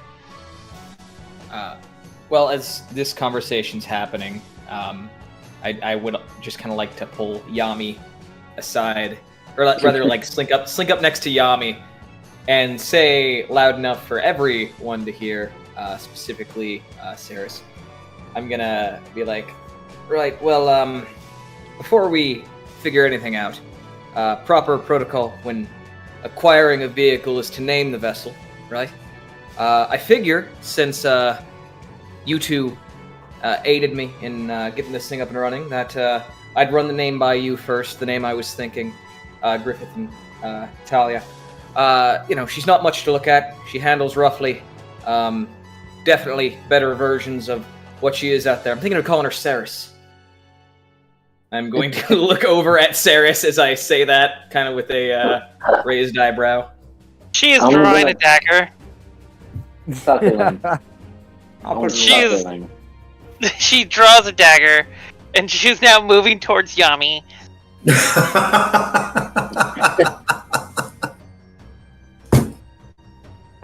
I'm gonna look down on her, like, still chuckling. Levin's gonna lean in towards me. I'm surprised she didn't pull that one on me. I feel like he was the only one that knew the name. He did take time to inform us about the adjustments to the names before meeting up with our flame-touched individual here. And she walks up to Yami, but right before she steps up to him, she turns, points the dagger at Gearfried. Not a word. And then she pivots back to Yami. Listen, you trusted him with your location and everything else. I mean, he deserved to know everything. He is a very shady individual who made a piece of junk run. How can you trust him? How dare you insult Saris like that? Well, listen. Listen. He brought you here, so if he was trying to kill you, he would have just brought you to the damn place you need to be taken to. So at this point, we have no choice but to trust him. I trust him. He seems like a great. I'm gonna look at him up and down individual, So, shoot. Right now, we don't have a lot of friends here, and we need all the damn friends we can, especially with two armies going to fight, and both of them trying to fucking kill us. So, Points the dagger at him again, and it's like, look, I'll let it slide, but if you wake up without hair, it's not my fault. She walks away. what the heck? Realistically, I'm thinking of naming it after a girl I was sweet on back home. But, I suppose, group effort, if y'all want to pitch any ideas. And then Sarah turns back and starts going over the cruiser. It's like, you didn't rough her up, did you? She kind of throttles a little hard early on. It's trial and error, all right? Sure, because you're a good pilot, whatever. She's just kind of going over it very possessively. Look, instructions are for fools, all right? You learn by doing. I have a proposal for a name. Let's hear it. A little hand in the back of everybody. Yep, the hand up that nobody can see. I turn around and I look down at you. All right, let's hear it. The dapper drive. I will kill you. I will kill you when you Dog? sleep. I will Fennec, kill you I'm gonna- before you sleep. I'm gonna finger point at Fennec. My guy. I like him. You're really, Fennec. Vetoed. You're You're a Vetoed. grown person now. I like you. We're gonna be riding dapper. No, little Gearfried, don't let this happen. Do The not let this dapperest ride of Gearfried, my friend. Out of everybody here, who's been upfront with you the most? happen. Gearfried, you have to live with this decision. I understand. Look at- come on. I There are understand, long-term but at the same time, consequences. they do have a point. Oh my fucking god. I'm And gonna do a hand gesture to Fennec's suit. Like I'm gonna listen. wait. I'm gonna go up and down like look at him. Isn't he? Look at that. Fennec will pull out one of the extra top hats from Rebecca's, and I'll throw in the hat. We have two hats, and I'll pull the hat that was supposed to be Cyrus's. You drive a hard bargain, but I'm not really much of a hat person myself, and I kind of take off my do-rag and my hair. Kind of reignites. Anyway, the idea I had was to name her Vanessa, but if any of you, beyond the Dapper Drive, any other ideas? You say you built this. You managed to get it up and running in a day, right? Sorry, say that again? You managed to get this up and running in a day, right? Well, I mean, after it was built, it took a few days of trial and error, but But the issue about a you week. found today, the issue you found most recently was within today. Yeah, that's right. So, carpe diem. Ah, I like it. That sounds good to me. So the vehicle is now christened Carpe The Diem. dapper diem. No, The Dapper DM. it's his I was vessel. thinking the Dapper Dinghy, but that works too. That's Oh, what I was trying to figure out. ooh.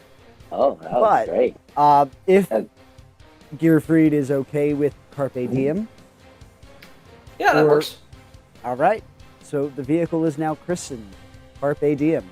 So now go Carpe some Diem, mother. And I'm not going to finish it. Anybody have a bottle of alcohol we can smash over the side of it? I hear it's customary. Not right now. We're not sure of its integrity.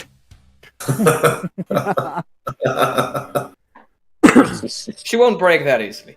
By the way, I thought there was a. I was promised I'd get to meet a mechanical man. Where is he?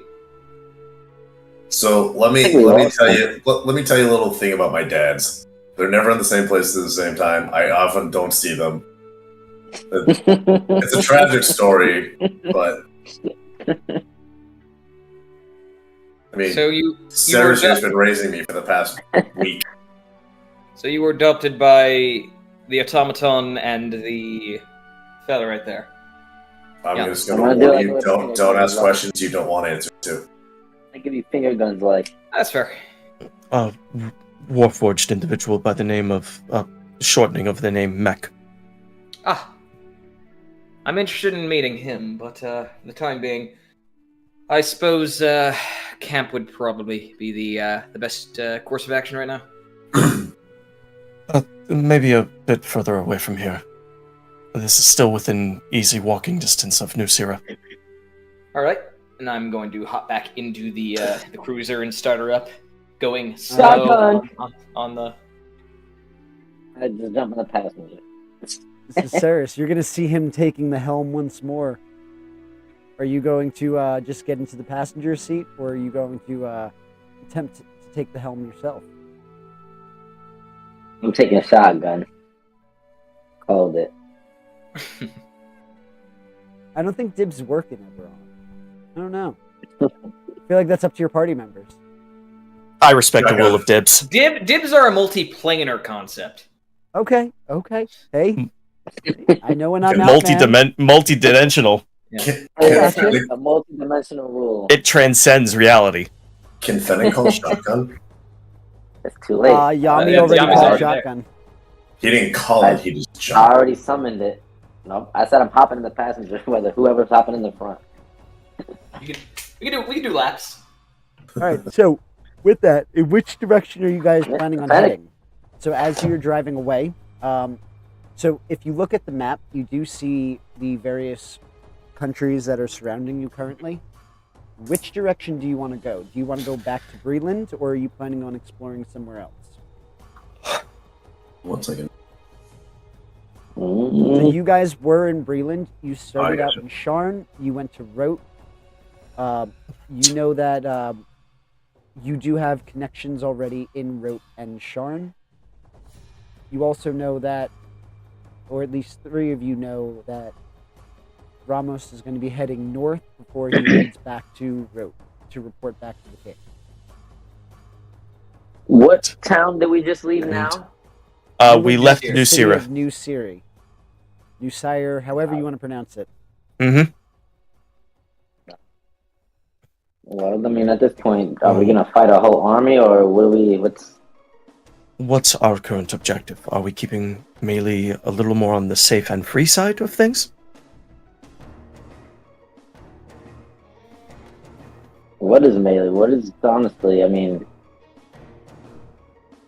what does Melee want to do? Melee says she wants to stay with us, correct? Melee, if you want a Yes. suggestion, considering that there's a horde of undead, particularly armed and armored, you may want to spend some time in Thrain. They tend to be very averse towards forms of undeath. Well, is that where you were all heading? I wouldn't want to derail you. I bring it up because it is a group discussion and I figured you should be included. And she's going to look honored, like that, wow, I have a voice type of expression.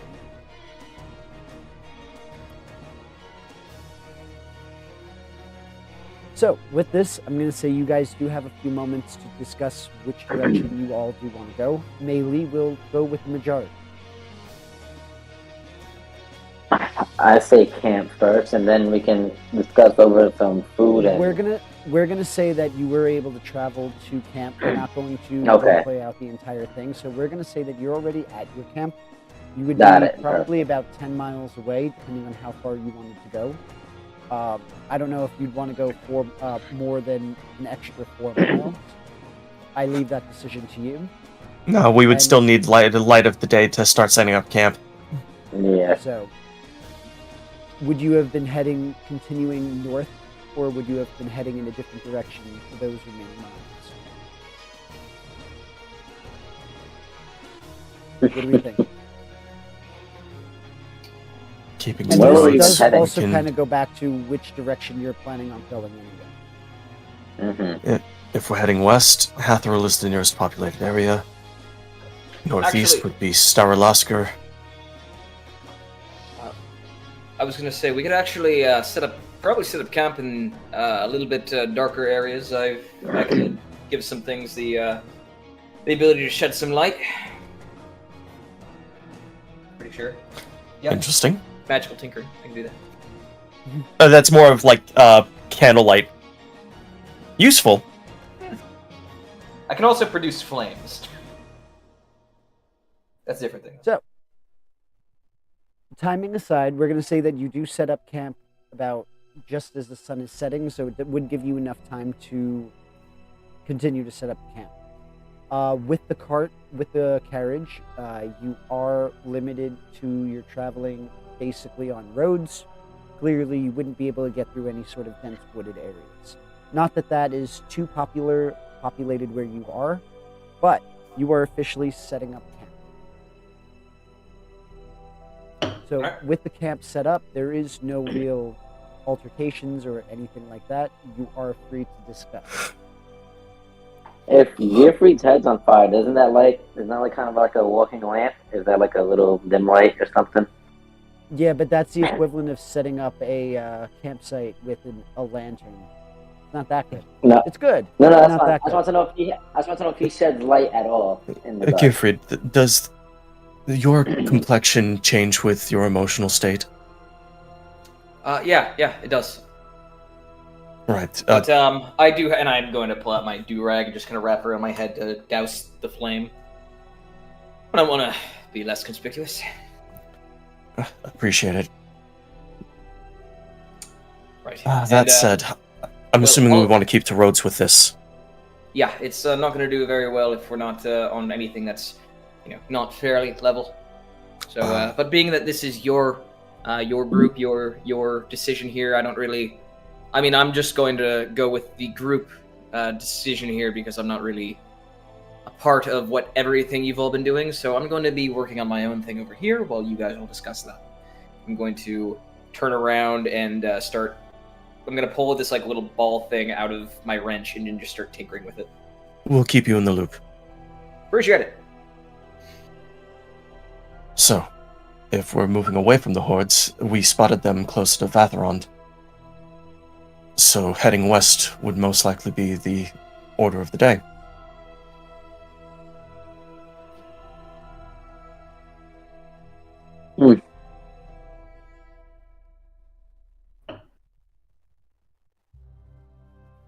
Yami, Saris, Fennec.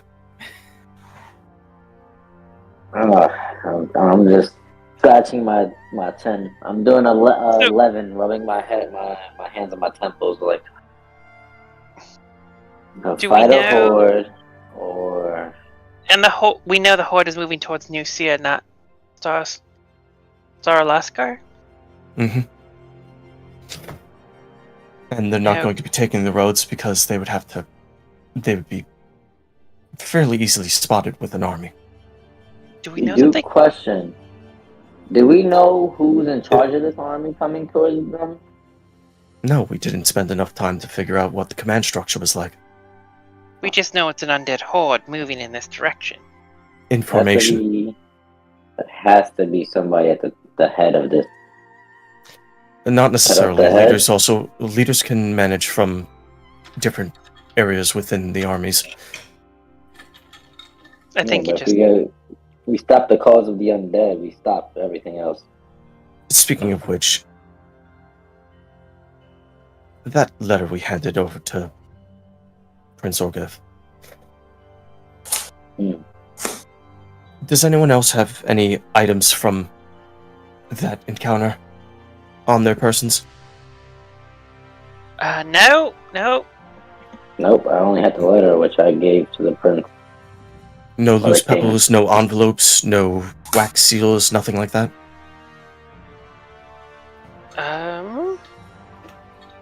Don't think I did. Someone else carried the envelope, if I recall. I remember remitting that back over to Yami. Yep. Yeah, no, what? She pulls out of her pack. I just have this. She holds up the University of Sharn mug and then pulls out a corner of a red dress in her pack. It's like these are pretty much all I have right now, on top of usual travel wear. Well, if you suspect any item is particularly attached to that event, we've got an open fire here. Get rid of it.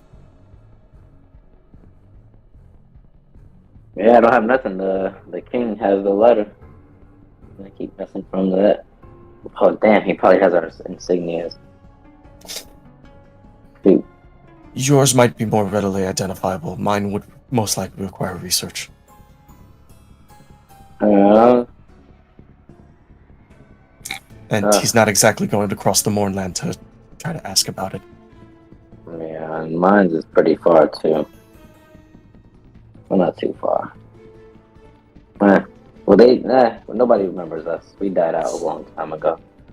So, moving westward, is that where you're going with, or? Well, Steris was bringing up a point Okay. that they probably wouldn't be taking roads. Yeah, and I was thinking we might have a chance to sort of reconnect and figure something out with Ramos at Staralaskar. That is where he said he was going to be going next on his way to catching the rail. Do we know when he was planning to make that trip? He would be setting out tomorrow morning. Okay, so if we set out tomorrow morning, we'll have a little bit of a head start. We can get there first and maybe run into him and have a chat. Maybe he seems to have some sort of independent-minded employment opportunities. I have to preface this. He did note that this was going to be a headache to handle on his end regardless of how our discussions and Well, then, whatever is we're going not... to be happening with Melee, we're going to go. Well, He was fairly interested as to whether or not we were going to be committed towards hiding her. we are. So that's covered at least. But if we go to Star Alaska, we can have a chat with Ramos, see if he wants to employ our particular talents, and we'd be in a place where we could buy some stuff, equipment, and disguise tools for Melee as well, and perhaps, see if anyone's heard anything about undead on the move. Alright, we have a plan then. Eleven's gonna get up from his seat, and he's gonna start going towards the cruiser. Alright. I'm not gonna do anything. I don't think you're gonna fuck with the cruiser. I'm gonna inform you. I'm gonna put my hand on Gearfree shoulder, like, all right. So, just to keep you informed, we have to talk to this guy. I'm gonna update him on Ramos, what he looks like. Basically, I know I'm not too exactly specific on Ramos. I only know he has a cowboy hat, he has a beard, and he has a fake leg, a prosthetic leg. So the hat that he wore is more of a quote-unquote disguise from his normal wear. He is more heavy-set. He's got a robotic prosthetic leg that has individual toes, and he's super proud of this leg. He talks in a very boisterous manner. He does have a thick beard and a thick mustache, and he looks like an ex-soldier. So you're saying he is very distinct? He is very distinct. And Is he as soon as he enters the tavern. Sorry, is he human, elvish? He's human. A robust guy with a nice leg. That is like the most notable takeaway because he is super proud of that leg. If he sits in a tavern, he'll put his feet up just to present the leg. And granted, as an artificer, you would be impressed with this leg. Like, he could wiggle his toes. Huh. So, Did he make it? Did he ever say he made the leg himself, or is that just did he purchase it, get it replaced by someone? He probably had House Kenneth work on it. You can ask him when we see him. That makes sense. By the way, Yami, hand me your hat for a second. Yeah, I'm gonna give him my hat, my old little bowler hat. I'm going to imbue it with a, since I assume is a bowler hat a tiny non-magical object? Yeah. All right, I'm going to I'm gonna kind of like the little gauntlets that I'm wearing. A few little tools are just going to like pop out of the fingers, and I'm just gonna start like messing with it for a few seconds, and I'm gonna hand it back to you. All right, try tipping the hat for you, and then give it to you. Now, when you tip your hat, it's going to do like it's a little sparkle is going to appear kind of around you whenever you do that. A sparkle, like a little sparkler. Yeah, like a little. You're telling me that this little light of his is going to shine. Yes. Okay. Let it shine. Let it shine. I did promise you I'd make you a hat, but half measures until I can actually get some material to do that. I'm gonna toss him 20 gold. Oh, appreciate it. And use this. So I'm gonna mark that off my sheet. Okay. You can add that to your sheet. I'm throwing him 20 gold pieces. I'm like, here, use whatever you need. If you need more, let me know. I need the best hat you can. I'm gonna whisper something like, I need the best hat. Better than this guy. I'm gonna point to Fennec up behind my head. Yes. You're gonna see him working on this hat, and what is your initial reaction to seeing this person, new guy, working on making Yami a hat? Or at least imbuing that hat with some sort of an ability. I'm gonna be cackling, looking at Fennec. Like, as rubbing my you see hands that together. snickering face as he snickers. rubbing my hands together, and you just see sparks coming from the guy that turned around with my hat. Ding. He's just gonna look over. He's gonna be like, It's not gonna help. Can't out-dapper me. And when he finishes, I put it on my head and I flick it. I'm like, Ken, you think so? And it starts sparkling. So with I had to do this. sorry, go ahead. And I said, can your hat do this? That was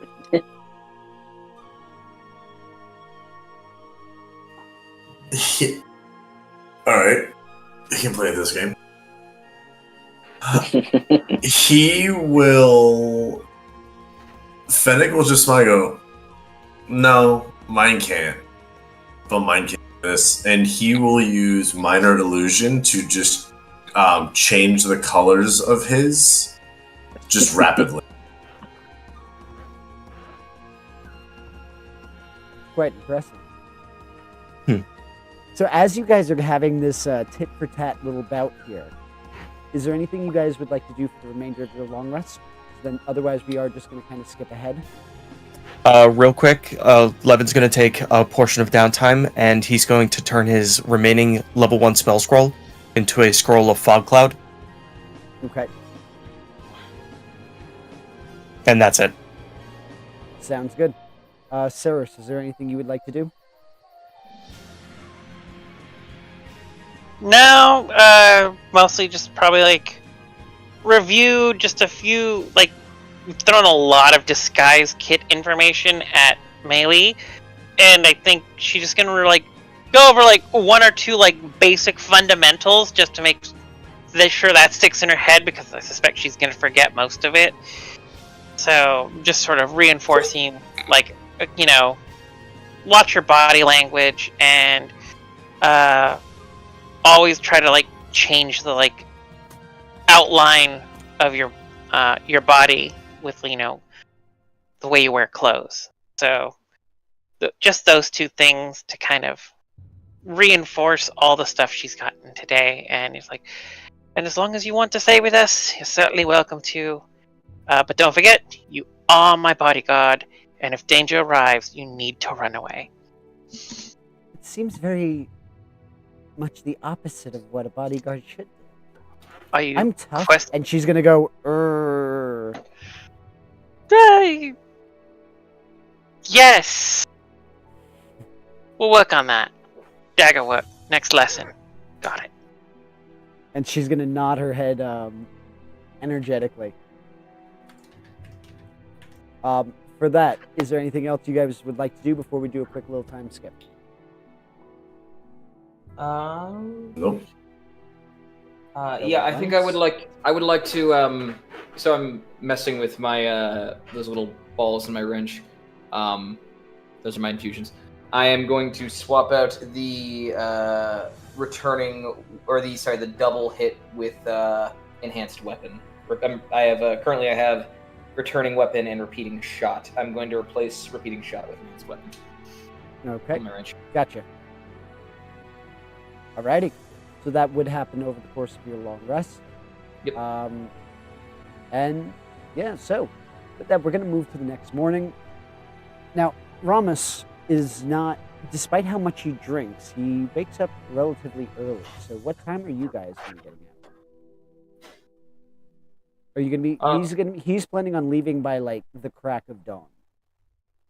I mean, we're outside, so Saris is probably like a bit miserable about this, and also, you know, she's also only needs about 4 hours, so she can also wake up. She'll probably be awake when the crack of dawn arrives. Just like True. Levin's already exercising. so gross. I'm waking up from here and exercise, and then Just walking calisthenics. around. Gearfried Okay. will kind of wake up and I don't know, if you guys have coffee or any hot beverage, he will be heating something up to drink. I do want to make sure that I will quietly pad over to Yami's bedroll, get uncomfortably close to it, and just wait for him to wake up with a dagger in my hand, poised over his scalp, as if to start shaving away his hair. Alrighty. Anybody who's currently awake, do you try to interfere? Not the slightest. Absolutely Yes, not. I will. I will. Since Yavi has been the most accommodating to me, I feel like I kind of I've bonded with him slightly. So as you're doing that, I'm just going to shout, "Oi, what you doing?" She doesn't move at all. So- She is perched, still and ready, waiting And for the when I moment wake Yami up- wakes up. When I Hearing wake that, up, I'm like, oi! Yep. Go ahead. Nope. When I wake up, I'm gonna like, I'm gonna kind of like, oh wow, I did that one time, but this one lasts. I'm sorry. Did something happen? Did we get drunk? So hold on. When you wake up, what you see is Saris perched over you with a knife nearly pressed against your head, as Yep, if she's that I attempting stand- to scalp you. Yep, I stand corrected. This reminds me of that one last and that one place. Did we get drunk? Nope. As All right, I gotcha. asked So- Cyrus. No, I'm asking Wi- Cyrus this. Okay. So Did we Saris, drink? he's calmly looking up at you, unfazed apparently, saying, "Were we too drunk?" What Right. is your reaction? She just stares at him. Is like, all right, we're escalating. Duly noted. Puts the dagger away. We'll revisit this the next day. Wait, but did we get drunk? I'm still scratching She my head, walks. very confused. She walks away. I'm like, oh god, I hope nobody else knows about this. As I walk out, everybody stays. I'm gonna go up to Fennec like, did we get drunk? Nope. That's confused. Also, when you say walk out, you guys are camping outside, so there's no walking out anywhere. Oh, there was no Everybody tent. was Hold on, watching back- this happen. Okay. Unless Okay. you have a tent in your inventory. I don't Nope, think nope, anybody's nope, bought a nope. tent, and Forget. tents don't come as starting Nope. equipment. You are completely correct. that was Nope. my bad. But all right, Just a then, bedroll for me. I would have slept Yep. in the Yeah, back thanks. seat of Carpe Diem. There we go. But all right then. Yeah, so I would like I'm looking around like, did we? As everybody ignores me. Pretty much. Yes. And with that, you are able to successfully pack up your camp relatively easily and load everything back into the Carpe Diem and board. Your drive to the station is relatively smooth. You would get there about an hour before Ramos did, who is going by a smaller singular carriage. And he kind of steps out. And once more, his presence is known. You know he's there when you hear his laugh. Ha ha ha ha! All right. Where to go next? Huh. My train's that way. And he's going to start making his way towards the lightning bolt.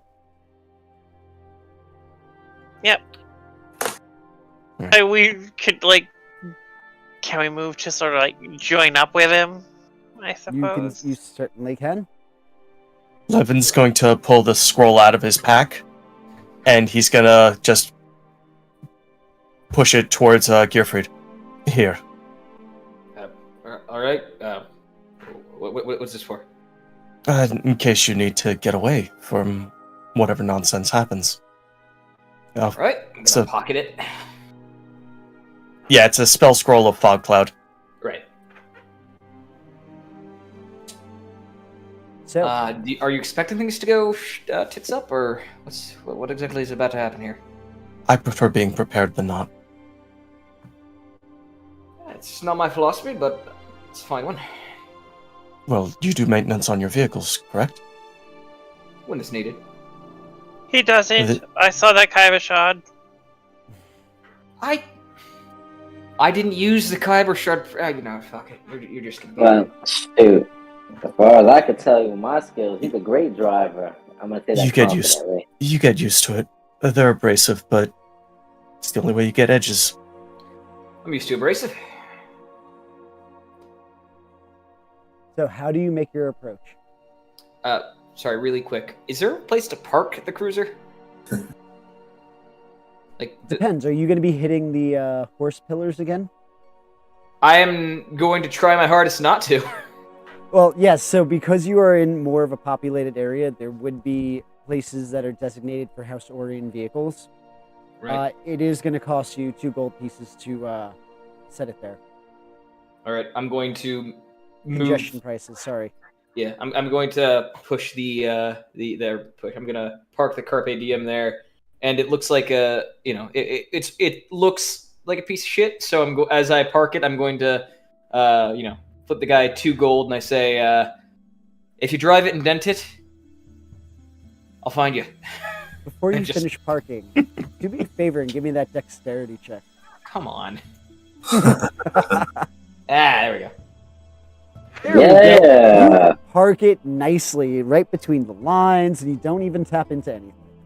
Yeah. As you hand off those, and the guy's going to look at you and go, "Why would I want to drive that? I'm surprised it even runs." Clearly not a man of good taste. I give him the 2 gold. Clearly you're talking about yourself, and he's going to pocket the gold. Fennec will look at Sarah. See, that's how it's done. Hey. Wait till we get the paint job. Yeah. Anyway, be back here within like 2 hours. Otherwise, we commandeer it. How about another 2 gold for 4? How's that? Sure, sounds good. All right. My shift ends in 3, and he's going to take the gold. All right. Ah, the city. How I've missed you. You're gonna put dirt on yourself now?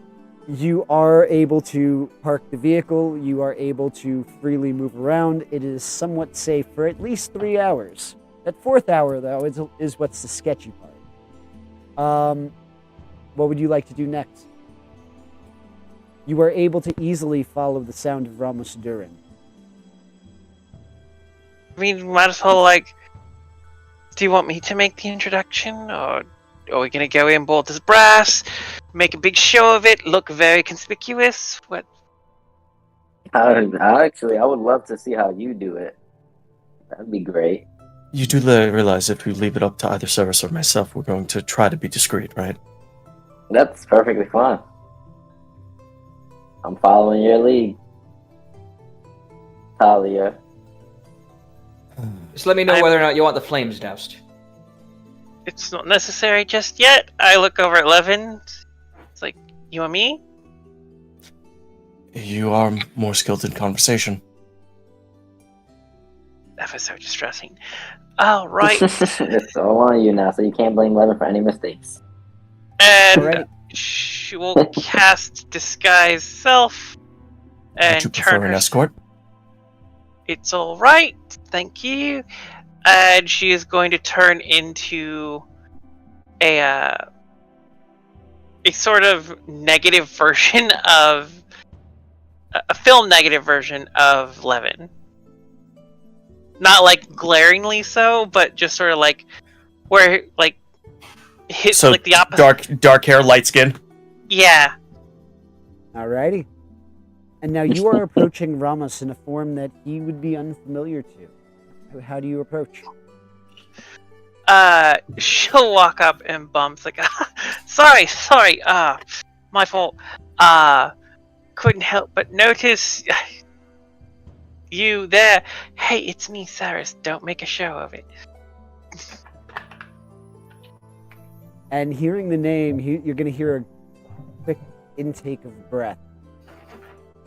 All the rest of you around, and he's going to just kind of look around as he moves up in the line so that he can get his ticket. We are. Do you have time for breakfast? After what you've done, you're treating. And he's going to give a stern expression, not like he's mad, but like that disappointed, like fatherly type of, you made a mess of things type of look. The expression on her face says she doesn't know what that look means or does. Fair enough. Great. Sounds good. Where's a good place to eat? There's a place down that way. It's an inn. It's a dry inn, but it's the only thing open at this time, so suppose I'll get my breakfast beer on the train. and he moves up another place in line. He And should be she's there in about 10 minutes.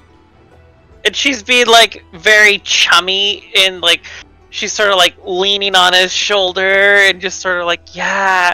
And she's as much as they're like discussing like where to meet, she's also like, "Sir, I'm so glad I ran into you. It's been so long. You know, my kids are growing up so fast." And his responses are going to go along with yours, but they are very curt, showing his, not ire, but his slight annoyance at the situation that he's in. Oh, I'm glad they're okay. And I'm glad I ran into you too. Yes, they're always asking about Uncle Ram Ram. And for that, he's gonna shoot you a glare. Anyway, we'll catch up more over breakfast. Go and get out the other nieces and nephews. Get the whole family. It'll be great, just like old times. And we'll meet there.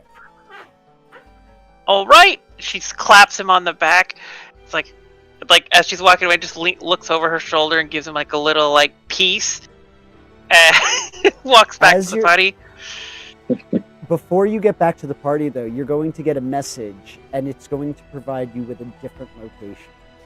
It is in Ramos's voice, and it's going to be a different tavern in the city. This is not a dry tavern. And he's going to kind of say, "Act natural. Here's where we'll really meet." All right. And and he is going to continue to wait online. It is going to take him about 10 minutes, so he did guesstimate correctly. So you would be able to return to the party with that information. I will go back to them and let them know. It's like, we're having breakfast here. I believe he mentioned something about a breakfast beer. Smart man. He's buying us beers for breakfast? Alright. I'll catch up. Actually, I need to run a quick errand myself. Where are you heading? I'm going to keep an eye on Ramos and make sure that he stays safe. Right. I'm going to stop by a store real quick, and then I'll join you at the restaurant, the tavern. Melee and I are going to scope out a breakfast location. I'll join you, Giffrey. What you doing, Fennec? Come with us, or you going with Cyrus? You know, I've missed my girl. I haven't spent time with her in a while. I'll go with Cyrus. Or Talia. Let it go. Let it go.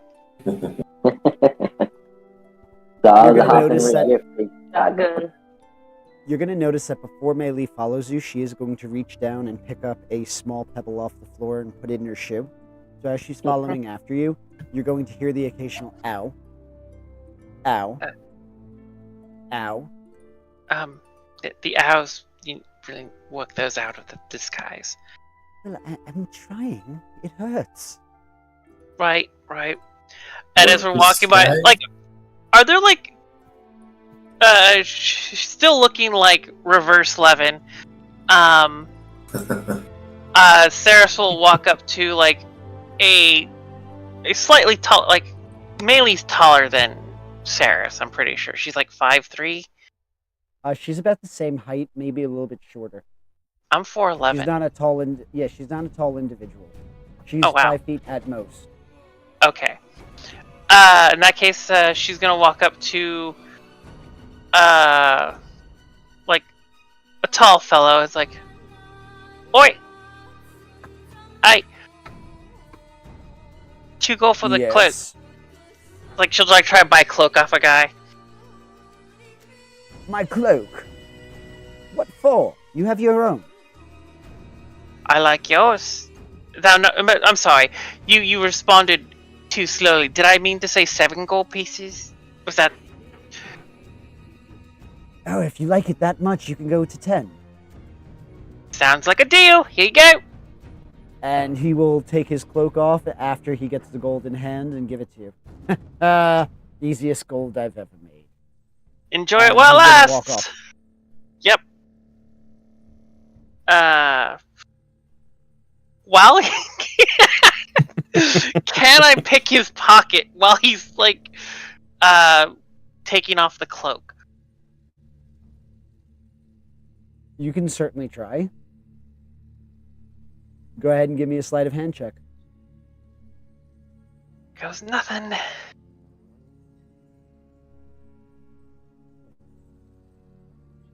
I'd say that's pretty good. Right? 26 isn't bad. You are able to. I could have done better. You are able to. Exactly successfully two pick his better. pocket. Mm-hmm. And what you're able to grab is a satchel. Would you like to open said satchel? I mean, do I have it now? Can I do I have it in a way that I can walk away with it without drawing attention to it? You do. Okay, I'll look into it later. I have my cloak for now. Mhm. And then, as we're walking along, I'm gonna walk past a kiosk. Or are there any shop stalls along the way? There would be, yes. Are you looking for anything in particular? An oversized tunic, a belt, some different boots, Well, some trousers. Basically, I'm buy them differently from different stalls as I walk along. so if you're Put a looking new for set of something, common clothes. Mm-hmm. you would be able to get all of the pieces you need for 2 gold pieces. All right. As a reminder, Eberron is very expensive, and you are in a major city. I mean, for Saris, this feels like home again. Everything makes sense. Everyone's price gouging her. People are rude, looking down on her. It's The norm. It's yes, it's the way it should be. And I'm gonna put together a common clothes outfit for. I'm gonna throw the cloak over Maylee's shoulders, but I'm all right, here you go. This is yours now. These are gonna be some clothes you're gonna change into when we find a place that we can pull that off. And then I'm yeah, for now that'll do. Alrighty. And we'll get there and have a little bit of that set aside. And then I'm just going to check this place out. Ramos recommended it. But Saris doesn't necessarily trust anything or anyone. So she's, scoping it out, make sure it's safe. Anyone giving off ambush energy? So one of the first things you're going to notice is that this place is a dive bar. Everyone's giving off ambush energy then. Yeah, exactly. So it's actually a place that Saris would really feel at home. Because unlike Rote, there is open crime and things like that. So you could assume, you've heard this in Sharn, this kind of local tavern that is owned by one of the criminal syndicates. So it's not officially one of the Dragon Mark House's ones. Nice. So this is a seedier place. Am I overdressed? Do I need to dirty up? I'm going to say, think of 1920s working wear where you're still wearing slacks and a tie and stuff like that. But your clothes are looser, they are messier, you're not as upkept. Oh, So you're still dressed in business casual, but it's not as pristine as you would if you were in Rote, where appearance truly mattered. Or if you go to the more upscale areas, you'd be judged for the dress attire that would be there. So business exhausted. Got it. Exactly. Long story short, 100%. All right. Then, I mean, given that I made myself neg 11, Neville. Neville, how clean does Levin keep his outfits or his attire? Am I do I look a little too good for this place? So, Levin, how do you keep yourself? Would you fit in with a dive bar? The way Levin presents himself, he's clean, but he doesn't walk around like he's a pushover, so... It's like a rogue cop, the cop that breaks the rules. Not so much. We had enough of that over in Sharn. You're a loose cannon, McCluskey. Short version, he does try to keep himself clean. Okay, so you're presentable, but you do still look like you won't easily be mistaken or identified in this place. You're just looking like you're the most freshly bathed in the room. Okay. She will Is that a head fair on assessment, Levin? Fair enough. Okay. I don't want to go too far away from what you have envisioning for your character, so I just wanted No, to this is Saris's aesthetic of what Levin is opposite of. So there we go. So take that with it and run with it. So how is your Neville looking? I mean, she probably would have given him a more a slightly downgraded sort of rough morning look into the clothing. Not deviated too much because it was just kind of a spot check, but she has a tendency to sort of go scruffy where possible. So she probably made a scruffier sort of at the end of the workday, Levin. Gotcha. that's pretty rough to do because he wears armor underneath the robes. Well, it's just it's an illusion. She doesn't have to go for verisimilitude. Fair. So, as you enter, you aren't really looked at like you're out of place. So you are able to kind of navigate unnoticed to a degree. Mm-hmm. The other thing that's important, do they actually serve breakfast here? They do, but I can't guarantee the quality. That wasn't the question. I just need to serve breakfast. They do serve breakfast. Is breakfast, yes. Is the breakfast beer nuts? Think of My Cousin Vinny. You get breakfast, lunch, and dinner. There's no other choice besides that. 3 exact menu items. Breakfast. That's it. Are all those meals beer nuts and pretzels? No, that's the appetizer. Okay. So for breakfast, it would literally just be like eggs and bacon. For lunch, it would be whatever meat they had to cook. And dinner is very much similar to lunch. I wonder if I can convince them to grill up a few slices of rat to go with the breakfast. Might have had to bring those. If we're gonna do that, can I request one thing, Saris? Sure. Ever Extra. you want, Fennec. Anything at all. Extra pepper. Of course. Ripping on him even though he's not even here. If you guys Gotta keep it are alive. okay being together already, the 10 minutes are going to pass, and you are going to hear the door to the tavern kind of get kicked in. Huh, all right. I need my breakfast beer. I waited in line for a very long time and had to deal with a training person. I'd like a beer, please. And he's going to sit down at a table.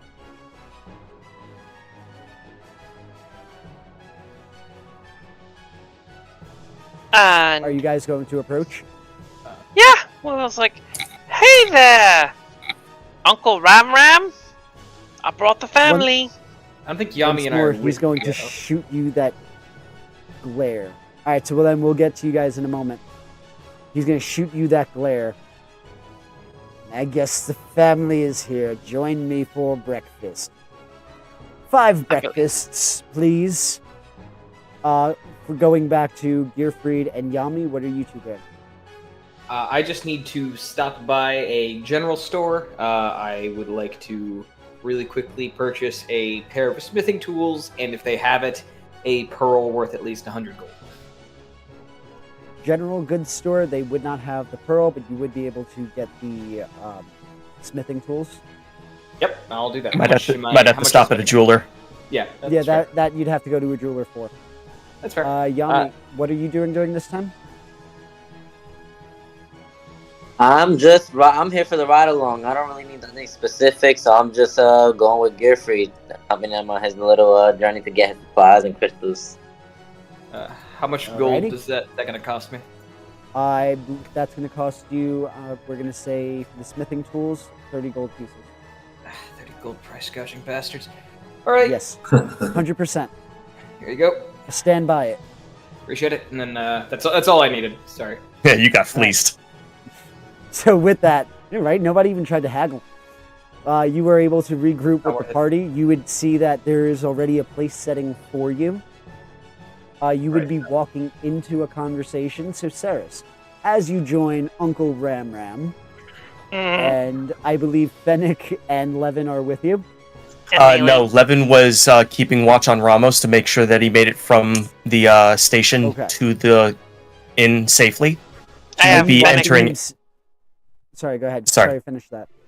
He would be entering after everyone else had gone in, about maybe 5-10 minutes, to see if anybody else in uniform or the like approached. Okay. So with that, you wouldn't see anybody approaching, but you would also see that he was taking caution not to follow. So you would see him, and with that, actually, give me a stealth check. No problem. To see if he notices you.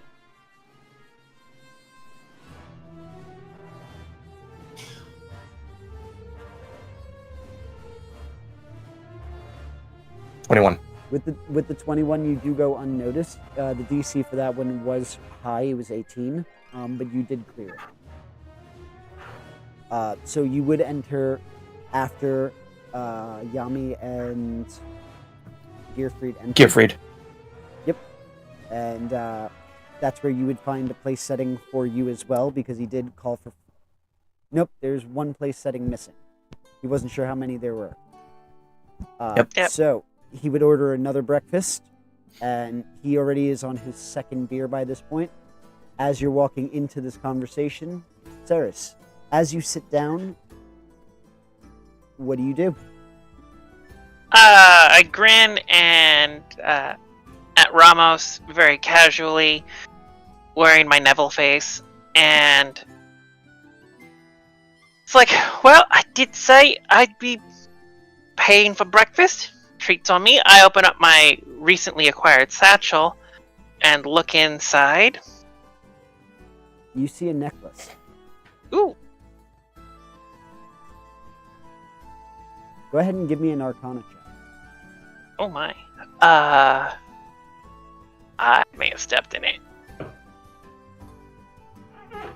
Can I mutter a prayer of guidance before I do this? Would your character normally do that as she's picking up an object?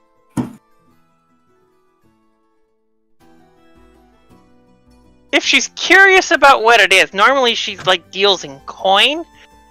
But if this looks... If you're trying to figure out what it is, you would take your time with it. Yeah, Yes, I'd like open up like, oh, this is not... Yeah.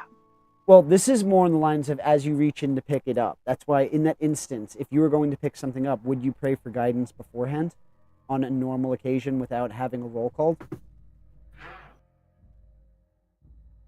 Because I won't say no if that's kind of your habit where you're maybe just paranoid enough that the way I'm envisioning this is she's sitting down and then she pulls out the satchel. She opens it up and looks inside. It's like, oh, that's different.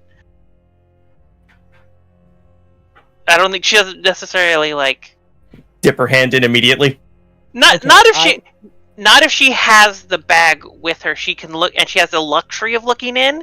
If it's sleight of hand and she's dipping her hand in someone's coin purse to grab a handful of coin, that's one thing.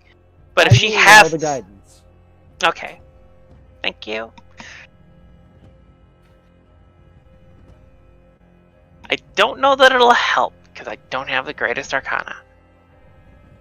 Oh, Nice. You notice that it almost gives off some sort of magical aura.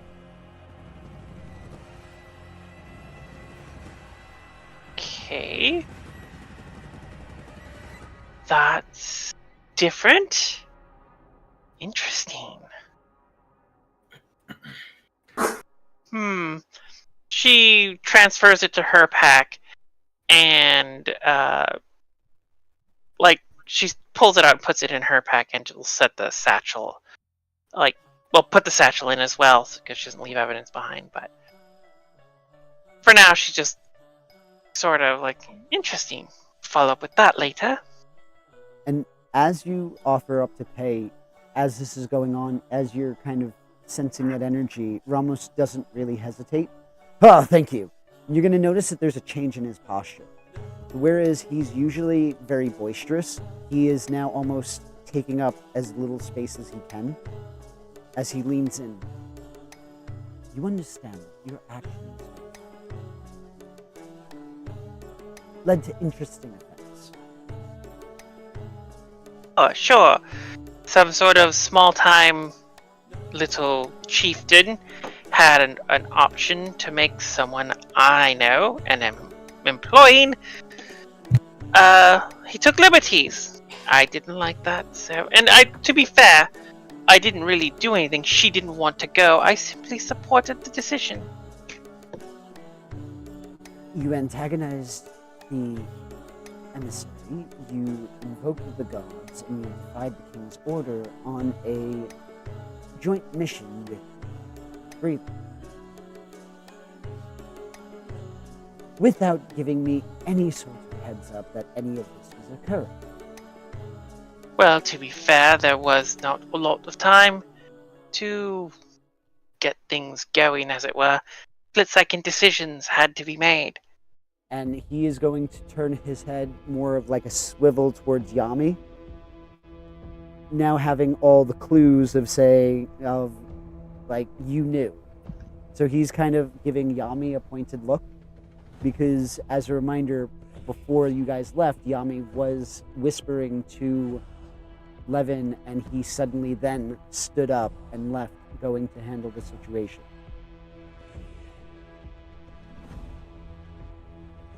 Clearly there was enough time to warn each other. So, now that we have to deal with the remaining prince and whatever backers are backing him, I have to report on the poor circumstances within New City. We have an army heading towards this city, and I have to deal with this pissant who is hounding me about getting this girl back as a way of saving the city. Now, when I go back to Rote, and I have to deal with the king of Breland, I have to now pretend that I know none of this. It is not an easy pickle that I've been left, to say the least. I understand, sort of. But also, I happen to notice no one's asking Meili what she wants. Weird! It's not about what one wants. You are defying a monarch within their territory. Breland has gifted New Ciri that area. So a it minor is their chieftain. sovereign land.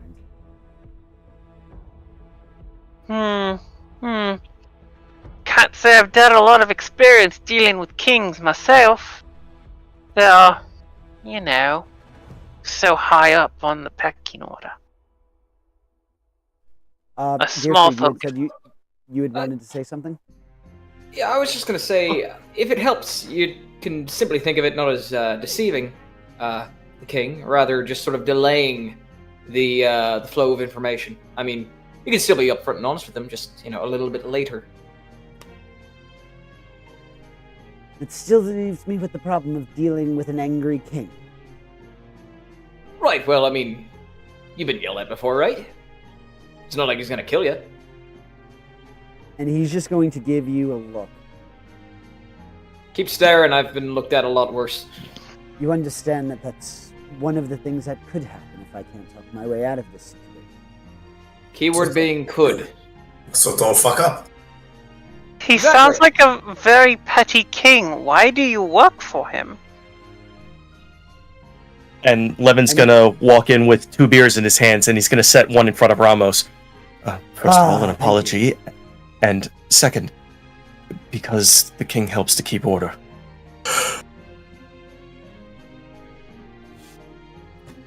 So, as I said, as I asked last night, what are your intentions? I only just found out where the miss has gone, so that's by way of apology to you. I wasn't sure. It is appreciated. You're going to notice that he becomes a little bit nicer when there's another beer in front of him. Now, Is his go ahead. I was gonna say, is his leg visible? Because Gearfried would be if he's He not is like proud resting of it it, on it the probably is. if he's not like resting it on the table, Gearfried's constantly gonna be looking under. Oh, he is like basically like he is sitting cross-legged, and that leg is the mechanical leg, so it is in clear sight. Gearfried is basically just paying attention to that at this point. He's And- kind of just.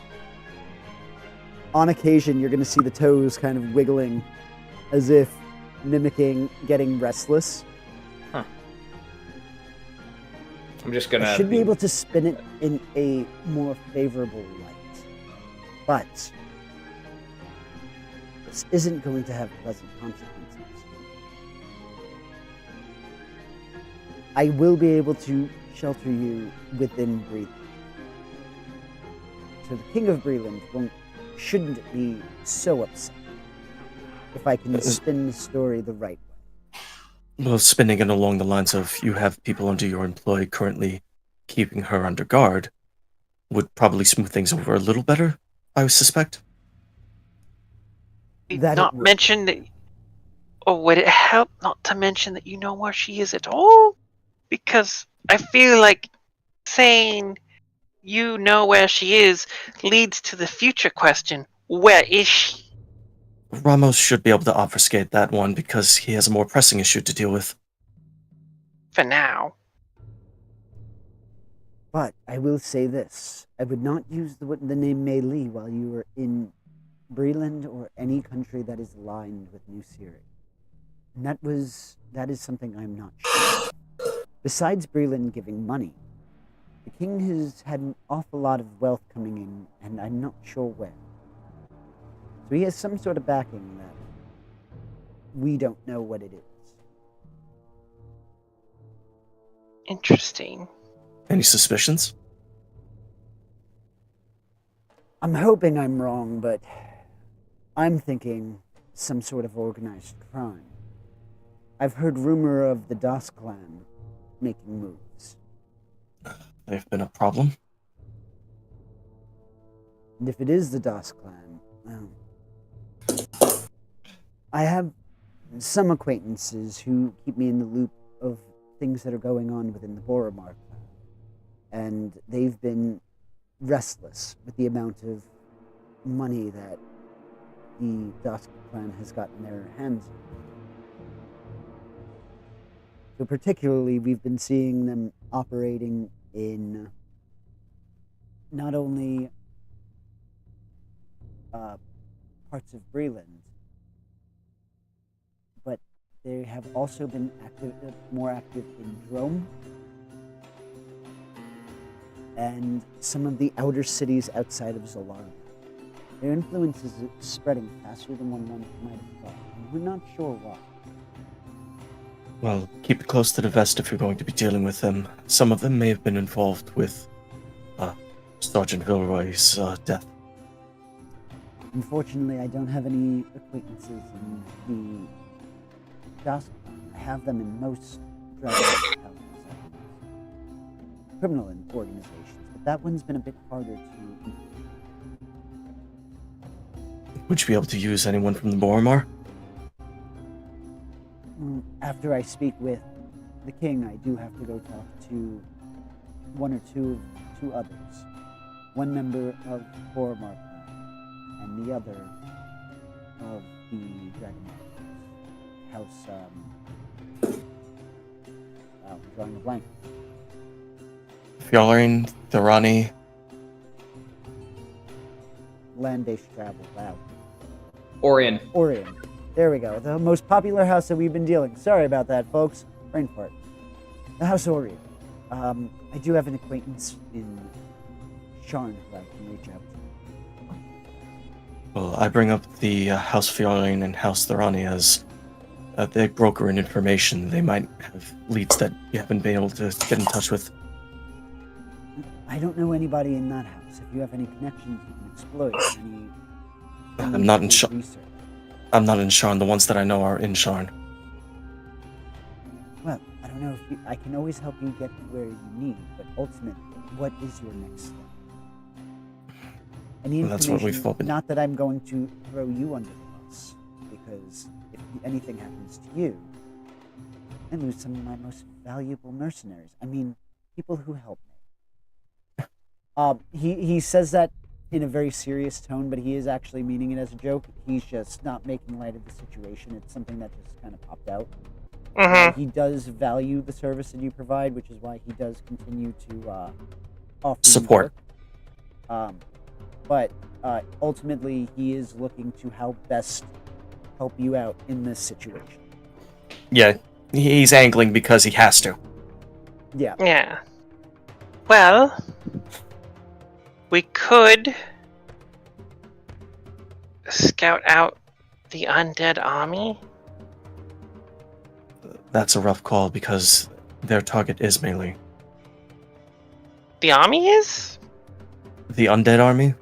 The person's leading said army? That's right. Sorry. That's awkward. I mean, if we leave her behind, much then rather yes, we not can go go there. scout. What's that? If we leave her I'd behind, we rather- could oh, feasibly who- scout it, but What was that, melee? I'd much rather not go do the army. They were quite scary. That makes a lot of sense.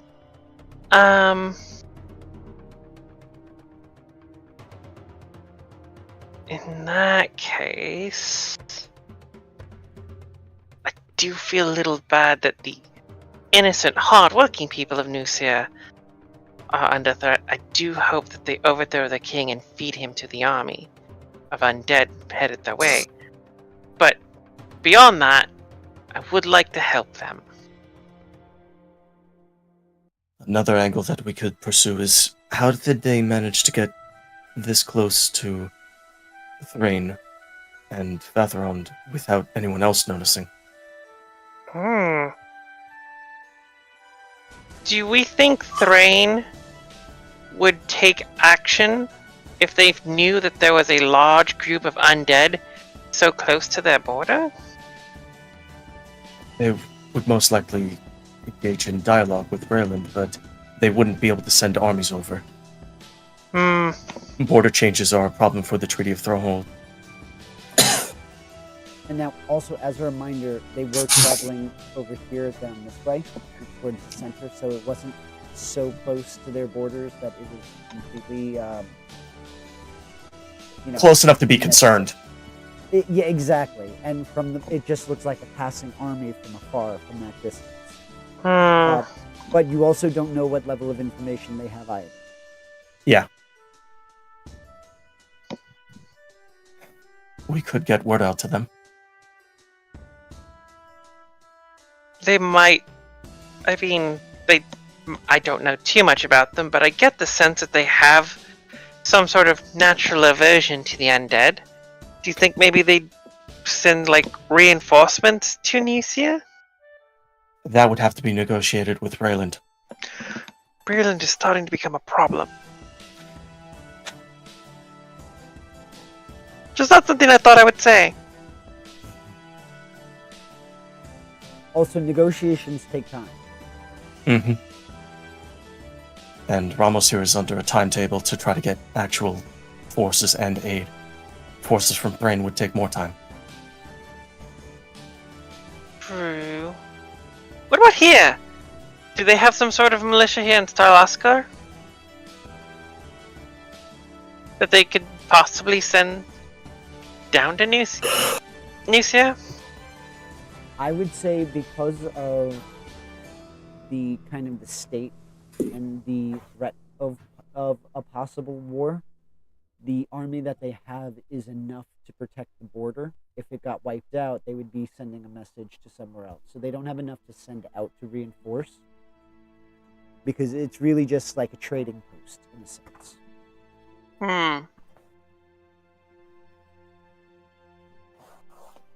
This is silly. This place is on a lightning rail line. You'd think it would just be better taken care of. Yeah, Anyhow. that's just a town. It's not any major city. The short version is, we're not here for troop movements or getting troops to Syria. We're here to tackle smaller problems. True. Well, is there anything we can help you with, Ramos, that isn't necessarily this problem? Or is there any way we can help this problem indirectly that you can think of? Do you have anything that you need us to take a load off for you? If you're asking, I've got plenty of work for you back in Europe. If you're asking me for anything outside of breeding, I wouldn't be able to help you with that. But there are several things that I can use help with in the city of Rote, and or Sean, if you are amicable. Sean. And now, does Ramos still owe you the payment? Because I know that I think you guys left without the 500 from New Siri. No, we have not yet received that specific payment, I think. So he is going to hand you over the satchel of 100 gold pieces added on top of what he promised, of what was promised to you. To collect that, you'd have to go back to New Siri. Or you can try to persuade Ramos to give you that money, which you can certainly try. But he is paying you the share that he promised, with a little extra. So he's actually going to give you 200 gold pieces. And this is something that he's more sliding over to whoever is next to him. So I'm not sure whoever would be next to him on his right-hand side. I'm sitting next to Uncle Ram Ram. So he would slide the 200 gold pieces over to you nonchalantly. And Levin is obscuring that by sliding his second beer towards Ramos as that's happening. Ah, thank you. Because I was going to say he was going to be reaching for that beer anyway, to try to mask the action. Because like I said, this is a new side of Ramos that you've seen. It's not as carefree and boisterous. This is strictly business. Well, it might be a bit... We would love to help you in Rote, but we're here. So I don't know if you could somehow manage some tickets for us on the Lightning Rail? I can probably help you with that. We'd have to get the cruiser ready and put it into cargo. Cruise. And he's Her going name's to Carpe Diem. Our Seize current the day. transportation. Okay, that's interesting. I don't know if they'll let me get cargo, but I should be able to acquire you tickets, to say the very least. Cargo you may have to pay for. It's going to be probably knock it down to 40 gold pieces. I'm assuming it's on the larger side of vehicles, meaning enough to fit you guys, all of you. Yeah, seats about 6 with some storage in the back. I might be able to get it to 30. But that's a big maybe. I can definitely get 40. Fair enough. Just out of curiosity, would 200 gold pieces cover our tickets and, say, our cargo, if need be? Oh, that's lightning rail. 30. I know, lightning. 5 silver per mile. You're going about.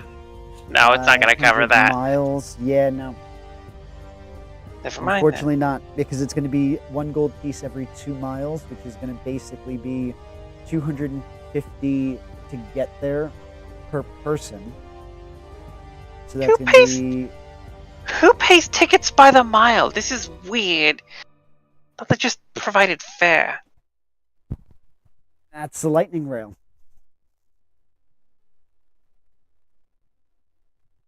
We But could secure our own travel and not take the rail.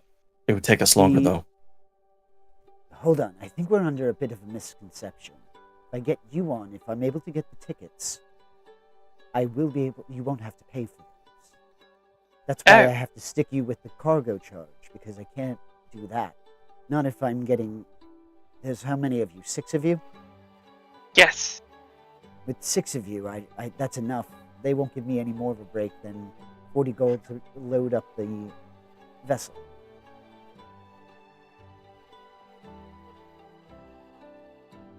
Levin's well, gonna Can't take get you a 50 better out of deal his. than that. Levin's gonna take 50 gold out of his purse. Here, grease whatever palms you have to. And with that, you're going to notice him take out a quill, and he's going to start writing something down, a message. And he's going to remove a seal. And you're going to see him load some wax into a little spoon, melting it over a nearby candle, before pouring it down on the letter and stamping. You would see a familiar sigil, one that you've seen that he's handed you before, that marks it as covered by the King of Row.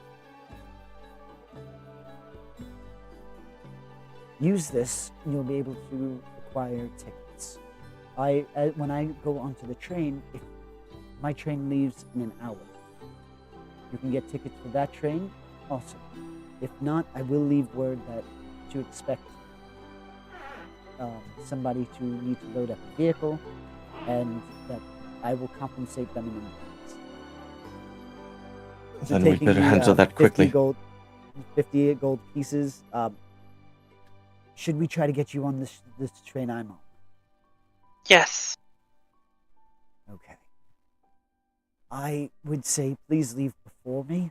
I don't know if I was being watched or tailed. As you can imagine,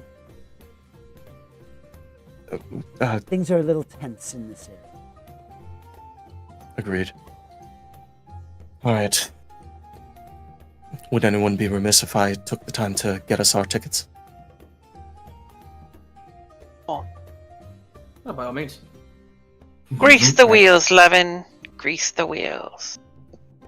And it is about here that we are going to wrap it up for the evening.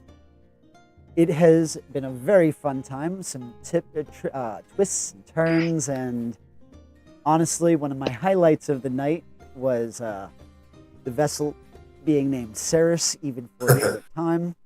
I thought that was a nice way for Gearfried to be able to get his annoyances vocalized. You know what I mean? That was good. But thank you so much for our audience. It looks like we've actually had a couple of people watching us this evening. I hope you enjoyed the show. Check out our website. Check out our past videos.